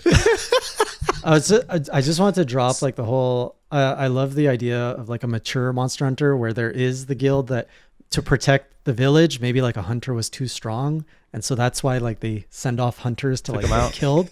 And maybe that's the end of Xeno, like the end of world when they send you off on this secret like one-off mission against Xeno. I hated that ending, by the way. I'm like, why am I like, I'm this amazing hunter. I did all these great deeds. Now we're sneaking off alone and I'm going to face this thing. Like maybe that was supposed to be my execution because I was too powerful and I could like fight the guild's power, right? There you go. See, I like where Hey Jay is going. I'm telling you, dude, the guild is up to some shady shit. Oops, sorry. The guild is up to some shady stuff, and we just don't know what they're doing, dude. I'm telling you. I think the guild is just incompetent for the most part, to be honest. Because usually in Monster Hunter stories, we see examples of this, right? Like in Iceborne, when the general, big badass comes in, he's an idiot. He's a tool. He's a total upper management tool. Like he's like, no, you can't do that. No, don't do that. I don't trust you. No, they were wimps. Oh, they ran away. And like he gets everything wrong. He's an idiot. And you get this idea that the top brass of the Hunters Guild are just tools. Like they just don't get it. And then it's going to be the hunter that grows up in that one little off village over in the corner who ends up saving the day. And the ungrateful bastards will give you like 4,000 zenny for saving a village, assholes, as my daughter likes to say. This equal dragon weapon is a man-made dragon? I've planted the seed, Gaijin. Okay, Jay, I'll explain it to you. I'll explain it to you. And for every one of you in chat, yes, it's not. There's nothing proven not to have been existed. So these eye drops I have could be from the world of Monster Hunter because you can't prove that they're not. So came through the portal. Okay, so when they first started designing Monster Hunter 1, the first game, right? Capcom decided that the focus was we're going to make an online like connected experience. This is going to be a game. And they started out, with how most dev does. They have creative exploration, right? Mm-hmm. And so it actually started out as a fantasy medieval game. So they had like mages and warlocks and serpents and all sorts of like there was no felines, there were goblins that were your companions. And the idea was to make a fantasy game, but then through the early pre-production and then trying to get a director, trying to figure out the right feel for what the game should be, they actually dialed it into a more like hunter, more quote unquote realistic, more sort of like down to earth kind of rustic feeling type of world with dinosaur monster wyverns, right? So they purposely stayed away from dragons. That's why they call them wyverns. They actually went a completely opposite direction. But the thing is that they have lots of really cool materials from that time period in which they were brainstorming ideas. And then when they redo a numbered title, they release an encyclopedia afterwards, which has all the backstory, development art from concept sketches to how the monsters originally looked, and some, it's a nice compendium. And I don't think they've released these in the West, all of them at all. They did the Iceborne one, which is like this big. It's like huge, but it's an encyclopedia. So there was some images in there of some of the early day stuff, like the Crypt Hydra and stuff like that. And they had this thing called the Eco Dragon weapon, because they always liked this idea of having these remnants of a hint that there was like once, and this is super like Japanese anime and kind of a ripoff, in my opinion, of some of the Studio Ghibli stuff that they did. But it's like they're these hints that an older civilization once existed that had forbidden or really advanced technology, and that something happened and they were wiped out, and now we're like all rustic kind of old school hunters in a village with low technology, but we find these little remnants of old civilizations and these the forbidden knowledge. It's kind of a cool idea, so they kept it, right? And they said, we'll keep the backdrop story of there being an ancient civilization. We'll feature things with structures, and you're like, what is that? And it adds a fascinating element. The pyramid in flooded forest, for instance, see the big pyramid in the flooded forest. Yeah. So they'll keep in so they keep in stuff, and they kept in lore, like the lore of the Schrade region and how there was once a kingdom, and some shit happened and they pissed off Fatalis and he wiped them all out. So like there's some old concept stuff that they never committed to the game, because they're like, okay, well, we're just gonna keep this vague, because and the world building can be all up to the players to imagine and think about, but there's no reason to have to commit to it. It's just kind of a neat concept. This is why in the older games, the dragon element weapons always came from like relics and old stuff, because they had the technology to make dragon weapons where the newer guys don't have that technology. It's like some weird technique they didn't know of. So something about the ancient civilization being able to harness the power of dragons, right? So there's like little hints there. And so when they were coming up with, like, it was still fantasy, they had a concept artist come up with an idea, just brainstorming stuff, right? Of, okay, how could maybe this worked out? And one of their ideas was like, and this is crazy batshit stuff, but it's like, what if the humans were overtaking the world, they were slaughtering the monsters, and they decided to take the corpses of monsters to create their own weapon, their own elder dragon, using the corpses, like a Frankenstein monster. What if they were using the corpses of like 100 dragons to create their own elder dragon, and that would be used as a bioweapon against the dragons that were nature fighting back. Right. And so they came up with this, and it's very Japanese, the equal dragon weapon. It just means that it's a weapon that's equal to the power of a dragon. And there's like a grotesque little corpse of like a weird thing, it almost reminds me of. I've got the image here. I see it. I don't know what the Studio Ghibli movie was. I'm trying to remember the name. Was it Nausicaa or no, it wasn't. Maybe, I don't know. But there was like the old ancient technology creature they used, the forbidden stuff. So, anyways, they had the story. Or? I can't remember now, but they got rid of it, right? But they kept the old stories, right? Like there's lots of legends about the Castle of Schrade that once existed, and something went down, and they kept all the hints there, even in Iceborne, right? Like Fatalis is a monster that hates humans. It hates hunters, and it will, like, out of spite, meld them into his body, for God's sake. Like, he hates them. Damn. Yeah. I don't know if you know this. Like, when I he did not know grabs that. you, He hasn't seen it. He hasn't seen it. Yeah. Oh, Well, they don't yeah, I've talk. not seen Okay. Let me preface that I'm not I've only been spoiling it burned. in the game. Yeah, I'm not. I'll just say the lore behind it. I won't get into it then, because they don't really get into it in Iceborne. But I'm telling you, like, in the backstory of the whole thing is that there was a kingdom that was once there, was destroyed. They never ever commit to like what actually happened. But the idea that people came up with was, this Eagle Dragon weapon is actual canon, like it's lore, and like they actually, this kingdom was delving in like black magic and Frankenstein stuff, and so nature summoned some black dragon to kill them, and it's like, that's great headcanon, guys, but this is like It's old like, remnants from the game wasn't even that type of game back then, and they only kept little hints of that, and they leave the rest to our imagination. So it's like, so I made a video like telling people this is not canon, This is just kind of like, lore that they were just brainstorming, and people had a shit fit. They're like, how dare you tell us that it's not canon and lore? It's like, I'm not saying. I want to make sure that to mention though that like I'm not saying that the equal dragon weapon is canon. It's just the reason I like bringing up the equal dragon weapon is I think it's a cool thing. I just think it's cool. It's a neat concept. Yeah. So would I want to see it in my Monster Hunter? No. Is it cool? Yeah, I just think it's a cool thing, and it's a cool thing, particularly because AJ didn't know about it. Like, right? Don't you think it's cool? The equal dragon weapon, right? It's a cool concept. If it was a fantasy game, like it pushes the boundary of what Monster Hunter could be. Like to me, Valstrax was a monster that I was like, oh, what could this game be? Right? Like, oh, a jet engine monster. Okay. So things like this equal, and by the way, Gaijin, you are the first video to show up when you type in equal dragon weapon. And the first result is equal dragon weapon is not canon. Gaijin Hunter. I pissed off a lot of people.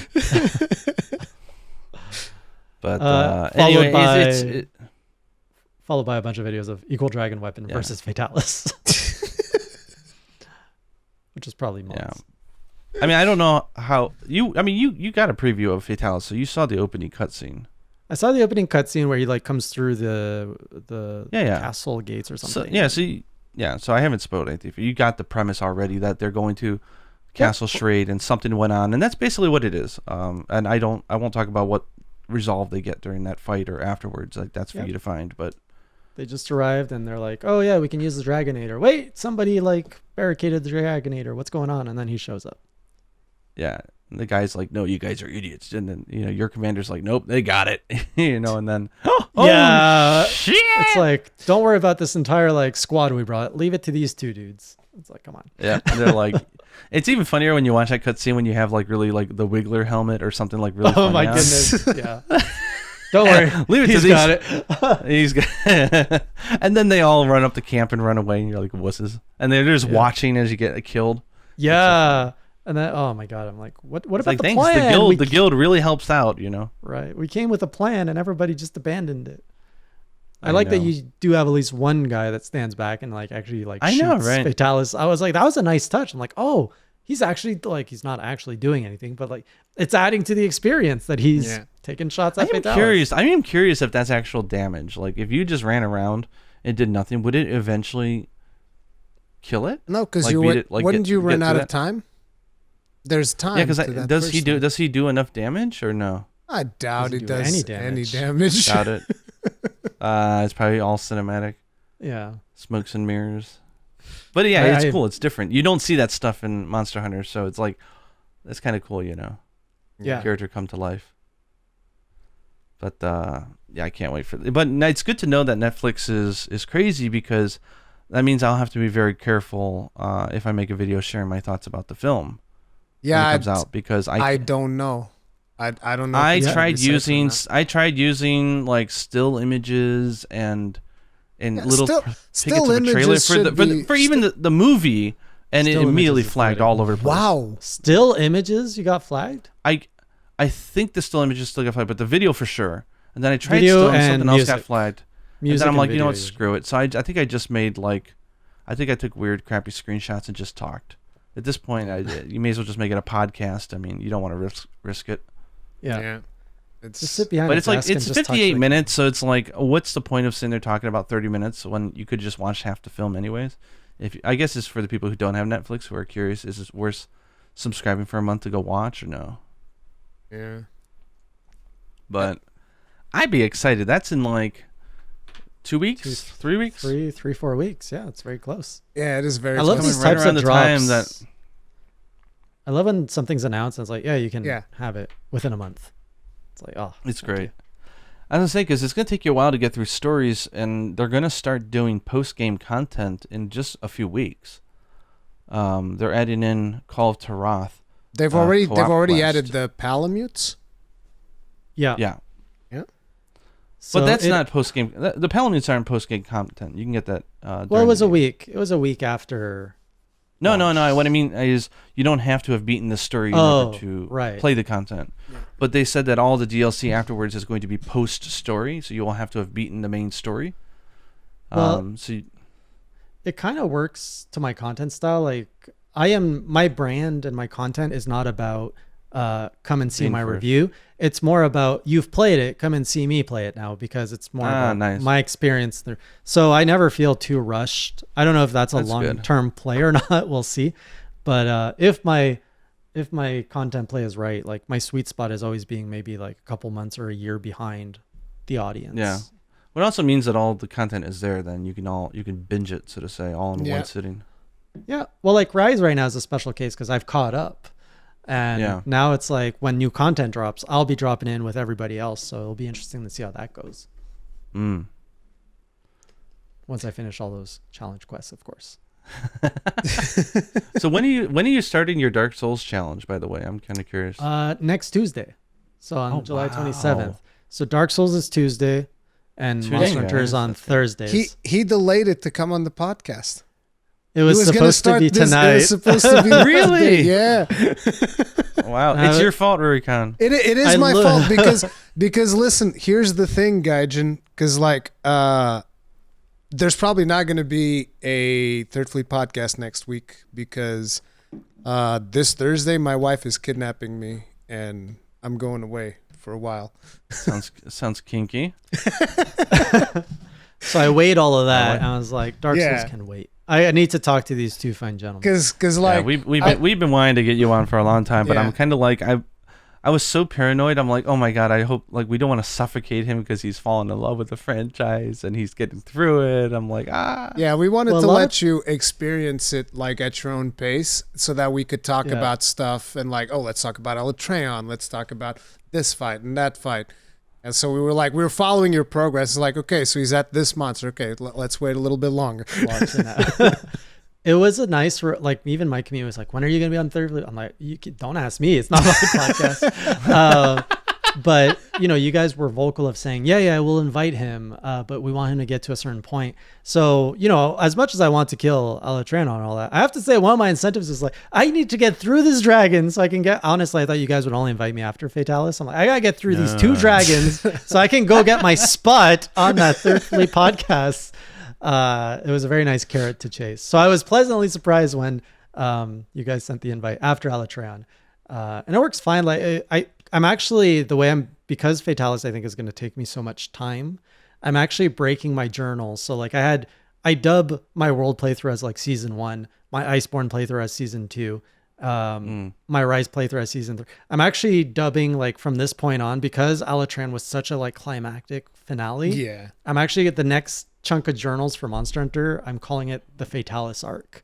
And we're actually going to like focus more on, okay, now it's the story of how do I overcome Fatalis? Like we've just encountered him. What's the story to get to beat him? Yeah, well, I'm sure you won't do what I did, which is I stole his armor, his full set before I ever killed him. You just slowly like sucked away parts. I would break parts and I would fail, but I would slowly learn to fight. And then I had my cat stealing all the rest of the items. And so I got so close, I said, let's just go for it. And I wasted 8 to 10 hours of stealing with cats. Steal, run, steal, quit, until I stole enough materials to make his entire set without ever killing him. How do you feel about that? I thought it was hilarious. Yeah. People thought it was cheap, but I thought it was funny. It was funny because I killed Alatreon with an Alatreon weapon. My first kill was killing it with its light bowgun. So I remember that thought it was funny. there were people that would sometimes come in and like they'd be upset over what you were doing. Like they'd be like, "Oh, have you seen what Gaijin is doing?" And I'm like, "Yeah, it's hilarious." Yeah, And people I were like, wasn't planning "Don't you on think- it. I was you think trying. I that's was cheap?" failing, but I was like, I got a lot of parts because I've been breaking stuff and I'm getting better at the fight. And then I'm like, if I'm this close and I found out that the cat can steal one of the rare materials, it's only a 1% chance. I'm like, why not? For the lols, let's go for it. Let's see if we can steal enough of them to make the set. It was funny to me because I think that some of the people were genuinely coming. You didn't earn it. No. I think some of the people were genuinely coming at it from a stand of like, Gaijin's like, he can't do it. He can't kill Fatalis. That's why he's stealing this stuff. It's like, you guys just really don't know this person. Like, what the? It's like, we weren't even talking, like, we weren't even doing the podcast back then. But like, I've been following Gaijin for so long that to me, the notion that some people were like, Gaijin can't even kill Fatalis. I'm like, you people are just dumb. Like, what do you do? What? Are you crazy? Like, what? Oh my God. It was so funny. There's a nice, like, I don't know. I think that's a fun story. Oh, I chipped away at his armor, built a version of him for myself, and then killed him. I know it was so close. I figured, why not? Let's see if it's possible. And then and then RNG got me the desire sensor. Oh, Are you familiar with the desire sensor? I am very familiar with the desires. That's why I don't have a Safi armor right now. I'm missing 2 parts. No, like I'm missing 2 pieces for 1 piece of armor. Oh, that'll take you a few streams. And it's a common piece too. I melded all the rare stuff, and I need like 2 like spikes or something. Like it's in one hunt I got like 6, and then for the next 3 Safi hunts I got none of this. Everyone else is like swimming in these spikes that I need. I'm just like, ah. Yeah, Monster Hunter did this collaboration with Dragalia Lost. It's a Cygames mobile game with Nintendo. Mm-hmm. And they had a collaboration with Monster Hunter, and the main character gets himself some like Rathalos armor. And it's funny because like they sit there and they have dialogue on the title screen, and you're just sitting there in the menu. And he's like, why is it that it's only the materials that I want when I want a material that I can't get it? I'm like, they're making all these fun little jokes about the sensor. I didn't believe in the sensor because I was I'm known for the streamer luck. Like everywhere I go, I'm just like, oh, what's this? Oh, another gem, another. Like I'm picking up all these rare things that I don't necessarily need, and then it's only now that I'm in like super end game that I'm like, I need this. Nope, you're not gonna get it. Nope. 65% chance they'll take it 20 tries. It's like no. Literally, I was getting the rare drops of every like other monster that I was jumping around, but the Safi like uncommon drop, nope, you don't get it. And the funny thing is, the moment you get it, the next hunt you'll get like 5. Oh, of It'll course. just like, of course. Here you go. By the way. Yep. So and if you do it with other people, they'll all get it, and not you. It's just how it works. So in what were your favorite monsters in Base World, Iceborne, and Rise? Oh my goodness. Do I only get to pick one? I mean, no, just like fair. Okay, favorite in general. But you would like to know what his number 1 is. I'm sure. Yeah, of course. I've not ranked them to know. I think by far Alatreon. Let's start. Okay, Base World. Let's start Base World. For some reason, I really loved Tsitsi. Out of there you go. I loved him, but I started getting so annoyed by him because I hunted him so many times. I'm like, okay, I'm done with you. I'm done with your flashes. Tsitsi, Anjanath is like everywhere I see him now, I feel like he's my pet dog. Like he shows up in stories. I'm like, oh, Anja, my boy. So Anjanath is a special place. Cool design. You're going to be excited when you finally get an Anjanath egg. And you finally get to ride him. That'll be fun. I just want like his armor. Like it's so powerful where I'm at in the game right now. I'm like, oh, how do I get this? What else? Okay, so in World, was Glavenus in World or Iceborne? Glavenus is Iceborne. There you go, Gaijin. Glavenus. That's just to be sure. That's the one with the like sword tail, right? Exactly. Okay, yeah, super cool. He had a cool theme song too. What, Gaijin doesn't like Glavenus? No, I love Glavenus. It's just a funny joke that me and Eric's gaming have a fun like poop throwing contest where he loves Glavenus. I love Mizutsune. We love them both. But then we'll comically like throw shade at the other monster. Because there's 4 monsters that I'm not sure if they've ever told you in your stream, the Fated 4. These are monsters that came in Generations Ultimate, which is Gammoth, Astalos, Glavenus, and Mizu. And, Gaijin goes, Mizutsune is the best. And Eric's goes, Glavenus is the best. And I'm Team Glavenus. So. Yeah, I mean, Glavenus. I'm actually pulling up Monster List here just to like refresh my memory of everything. Like I'm thinking of the ones that really. I really love. I don't know how to pronounce this. Basil Goose or Basil Juice. Yeah, he's my favorite. He's my boy, Basil. Listen, we actually know the right pronunciation. When you beat on him. That we actually know the pronunciation of that word now. It's Basil Geese. What? Yes. Basil Geese. Basil Geese. I guess that's okay. His squeal when you're pounding on him, it's like I love hearing that squeal. That's pretty sadistic, dude. Is that why you like Basilisk? Yeah, kind of, Because you just want to hear him squeal. I guess, yeah, maybe I shouldn't be admitting these things out loud. But yeah, I mean, it's such a I don't know.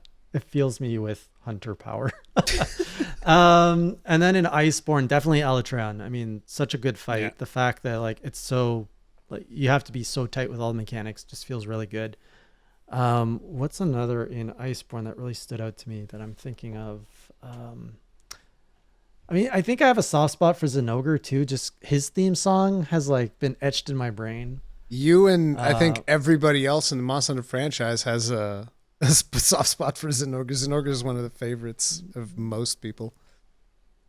So yeah, those are for the most part the ones that really if I'm going to talk about Kulu, I mean, but I feel Kulu's the meme. I don't know if it's worth. Kulu's so cool. I love Kulu. I think Kulu is a great monster. When you chase him back to his home and he's just trying to eat an egg. It's so cool. And then you get there and he just drops eggs leave me alone. I love the Kulu energy. Oh, this one's a bit controversial. I really loved, and I don't know if I did it wrong or something. I really love Kushala in World. The design of Kushala and just the fight. Design. Well, and the fight. I enjoyed the fight too. This was in high rank, I think. I think she. Oh, so in World. Okay. Yeah, he's in World. Yeah. So where you can just flash him out of the sky every time that he flies.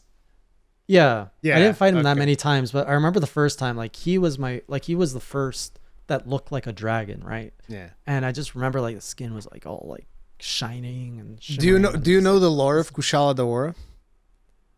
I do know that it sheds its skin because I found it's open skin in the mountaintops. Yeah, he sheds his skin and then he becomes all white and his skin kind of becomes metal again. It's really cool. Yeah.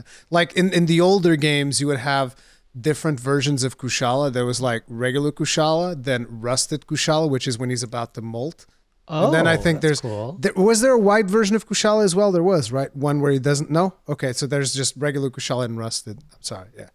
I was always upset about the way they did rusted Kushala weapons because that was a tough hunt. The thing is agitated as all hell. It's about to shed its skin. It's all rock hard and whatever. So it's a tough fight, but because they're trying to keep with the world building, the weapons are all really crap sharpness. They're really bad weapons. So there's no incentive from a gameplay standpoint to actually farm this monster and fight it. But it's why would you do that? Give it something good. Another notable from World was Teostra, which I hated him at first. I was just this guy's dumb and I'm dying a lot. But now he's just so majestic and he's got an awesome theme song too and just so beautiful, so elegant. So I love that monster. So there's a lot of monsters that I think if you can come around on them after a while. Yeah. Then jump into Rise. Is it Tetranodon? Yeah, my boy, another one of my boys. I love the chunkiness of Tetranodon. Tetranodon and Valstrax are Valstrax, right? Yeah. Definitely. And Kezu gets a special mention because that's the first time I met Kezu. And it's it's because of him I stopped using. So when I started Rise, I was I'm going to try a new weapon. And I started with Charge Blade. And I was okay until I made it to Kezu. And I was just bonk, bonk, bonk. Because it wasn't there were no good Charge Blades at that time that had sharpness. And I was what is this stupid? And every other word I'd say could be interpreted as a dick joke. And I'm just this dumb monster I am done with. So I went back to the Switch Axe and killed him. So wait, your chat never taught you how to charge the sword? No, they did. I just was not very effective at it. Okay. Because I learned the whole gives you mind's 3 eye. stage. I'm not sure I knew that. Yeah, the sword just lets you hit anything. It doesn't matter. If you charge the sword, you can go through anything. Oh, I was also using, I don't know if it matters. I was using the switch skill that lets you take the charge blade and go with a saw and just Oh, okay. Yeah. That you have to choose between that one and the charging the sword. That's why. Okay. Yeah. So I gave up the sword charge. Yeah. But Kezu was quite an experience to say the least. Disgusting, just so disgusting. Kezu was do one of Kezu. my first walls because like he was the first monster that had like a horizontal laser. And I was like, what am I supposed to do? with it? I can't block it. What am I supposed to do? Because in the older games, you couldn't even block it. You're just like, zoom. And you're just like, it's What? like, no. How? So what do you do then? You'd Superman dive. Oh, right. Didn't you used to have So a that's- laser, Gaijin? Kezu used to have a laser, right? Huh? I'm not. Am I imagining that? I don't know. I was a Lancer, so nothing ever scared me. But you couldn't block it. Kezu had an attack that was unblockable. I remember something like that. Even with guard up? Okay, you had guard up. Yeah. Back then, Oh, I of didn't course even I had knew guard what up. guard up was, dude. I was like, what's guard up? I don't know what guard up is. A monster attacking is just an opportunity for me to smack it. That's the Lance mentality. I'm just Sucker. taking a quick look at the other Rise stuff. There was it took me a while to like. I didn't like the early monsters in Rise, like all the like Izuchis and the Jaggies and all that stuff. I'm just like, what is this stuff? Let's get something like I like my monsters big, right? Like something big, intimidating, and then I'm Mitsunogre. Like okay, Kieran. You will right? do. You love Kieran, right? Kieran's huge. The last time I fought Kieran, I actually destroyed him, so I feel good about it. But before that, Kieran was bullshit. Wait. So, but you said you weren't very happy with Zora Magnaros, and that's a big boy. He's too big. Like when you are literally riding a skyscraper, it kind of takes a. It'd be different if the fight introduced it where you're on your feet and it's like a Shadow of the Colossus experience, but Yeah. it's not. It's presented as a moving building that you're taking down with artillery, basically. Monster And Hunter has a few chunky boys and big bellies, and I think, have you ever seen Zamtrios, the shark that blows up like a balloon? No, I don't have a clue. Oh what my, that you is. you will love it. It's a shark that gets upset and gets like ice armor, and then he blows up like Tetranodon. He's all gelatinous and huge, and he's like Oh. rolling around and jumping. It's the coolest thing ever. You reminded me. I really love. Is it Goss Harag who like builds weapons of ice on Yeah, his, yeah. on his Yeah. arms? When I realized it's not always the same weapon, I was like, oh, that's so cool. And then like I just love breaking his weapons. Like, do it again. Do another one. I call him Grandpa. That's what me and Yuna call him. Grandpa, He's the old man bear. He's Grandpa like an Ice Hands. Arzuros who's been through some shit. So like he's grown an attitude. Yeah. Ah. Arzuros is cute. I like the fact Arzuros like once he gets your honey, he's just like enjoying his like he doesn't even care that you exist. He's just like, I'm just eating Yeah, my you can honey. smack him. It doesn't matter. He's Because that's happy as- actually, I mean, people talk about that like it's a negative thing, but that's actually an official strategy to fighting him is to purposely bring honey because it gives Yeah. you such a big opening. Yeah, it's so great. I hate when he takes my honey because I'm always carrying honey around to craft potions, and it's like, don't take my honey. I need that for potions. Damn it. So you've got a I don't know little if you bit of guys know Arzuros this, in but yourself. there's a funny joke going on in Monster Hunter here in Japan and in the West as well, where people would join halls in the gathering hall and ask you for honey. And say like, give me honey, please. Like I've ran out. I can't make mega potions, and so you'd have to give like 10 of your honey to them and whatever. And it was just got annoying. And so like in Japan, whenever they do these like live streams, when there's like a new game coming out, the producer Dodo, he'll often say the loser of this or whatever has to sell all his honey and then save his game on the stream. And so it's like a running joke, like Oh my how goodness. precious honey is in the game. It's funny. Like in Rise, think they I once still sold, have my 3 submarines going for honey in Rise. I think that he once had on a challenge had to sell like 3,000 honey. It was crazy. Oh no. I didn't appreciate honey until Rise because I don't know what was going on in World. I must have been getting like honey through item drops and stuff just constantly. But in Rise, I hadn't set up my subs early on, and I was just like going through monsters, and I was like, oh no, I can't make mega potions anymore. And that was the moment where I'm like, it's time to invest in submarine building. And I just went off and did all these gather quests and built up the farm. That's the thing. I always neglected the farm in World, and everyone's like, fertilize your farm or like open up your boxes. Yeah. But I think it's because I joined after all the content. Like the game just gives you a lot of the tools. Yeah, Yeah, if yeah. you're doing the what's it called, the Steam thing in Iceborne, Mm. it's just Oh my it's God, just yeah. Yeah, giving that's- you everything. Like I I actually capped mega potions. Like I capped them. It would automatically sell them when it would give me more potions, which was really weird. Wow. Like I had so many.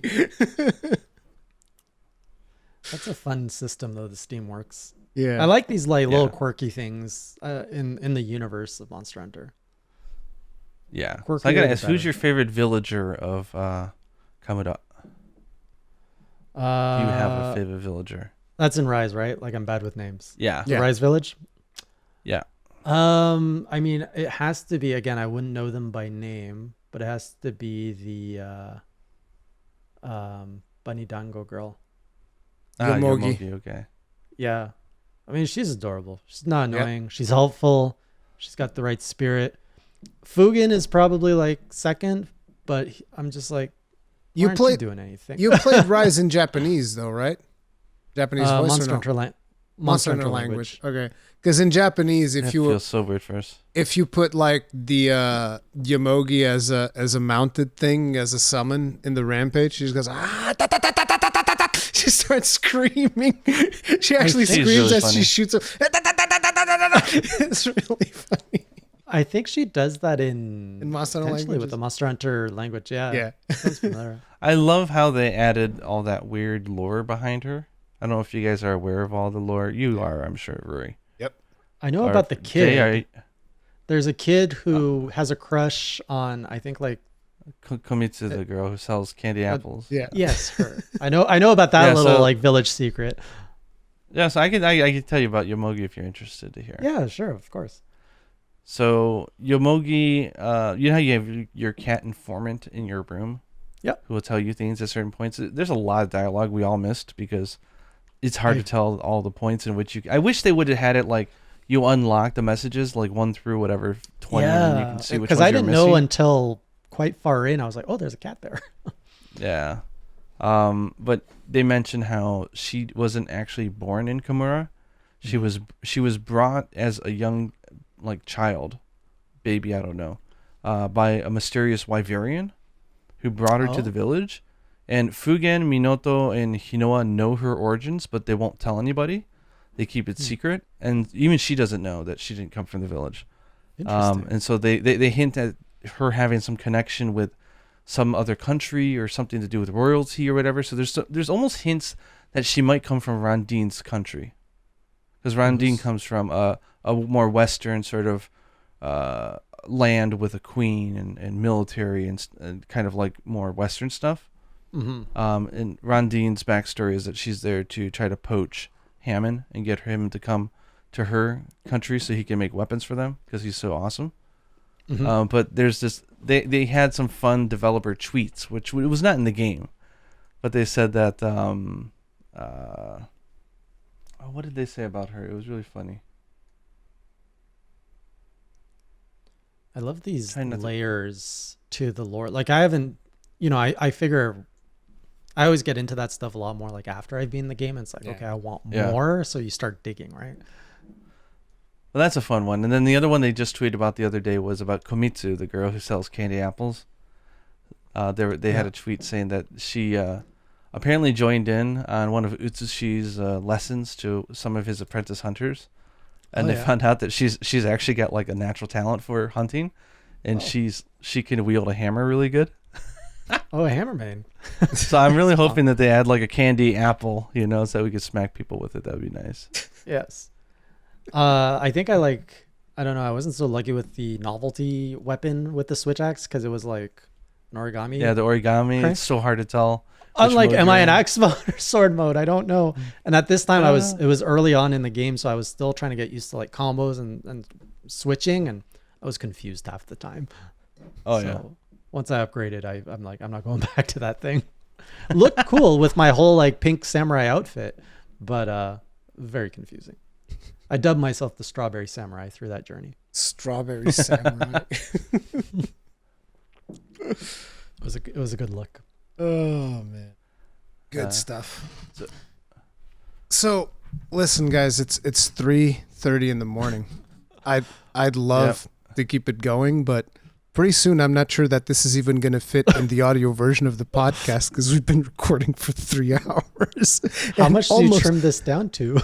What do you mean? We don't trim this Oh, okay. down? There's no trimming. Okay. Trim this So we got down. 3 hours and 20 minutes or so. Yeah, no. goodness. People like the whole experience when it comes to the Third Fleet podcast. Because like this is more of something that people listen in the background. They're not actively watching the video most of the time, anyway. Yeah. So they didn't see me pick my nose 7 minutes 27 seconds ago.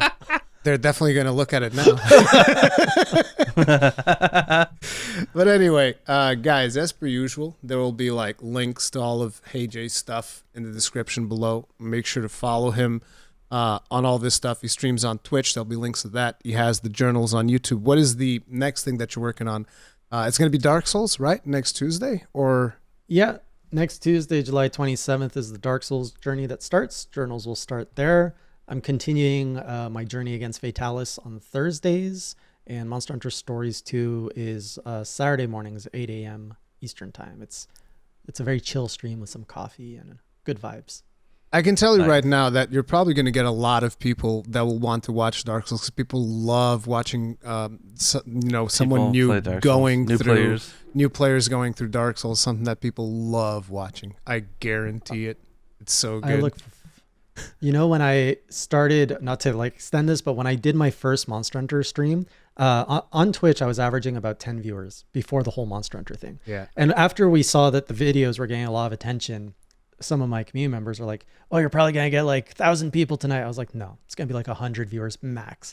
The first night that I saw Monster Hunter on stream, we capped at like 730 like concurrents. I was Wow. just like, "Oh my god, so many people!" But it's been a fun ride. So I love sharing that experience with everyone. Yeah. That's awesome. Gaijin, when are you going to do your next Stories 2 video?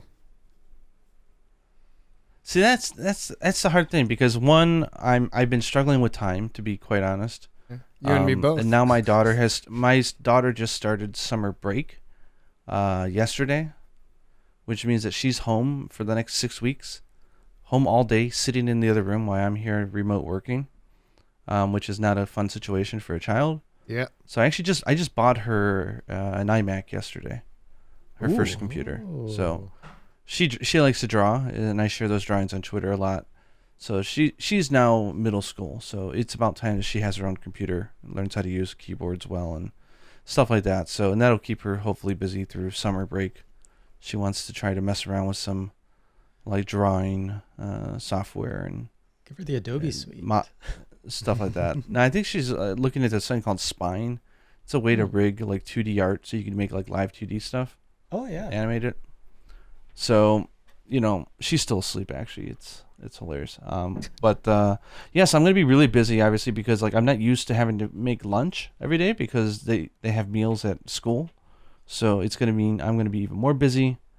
That, and also I just found that in Stories 2, I'm just enjoying the discovery aspect of it because the game is not too big.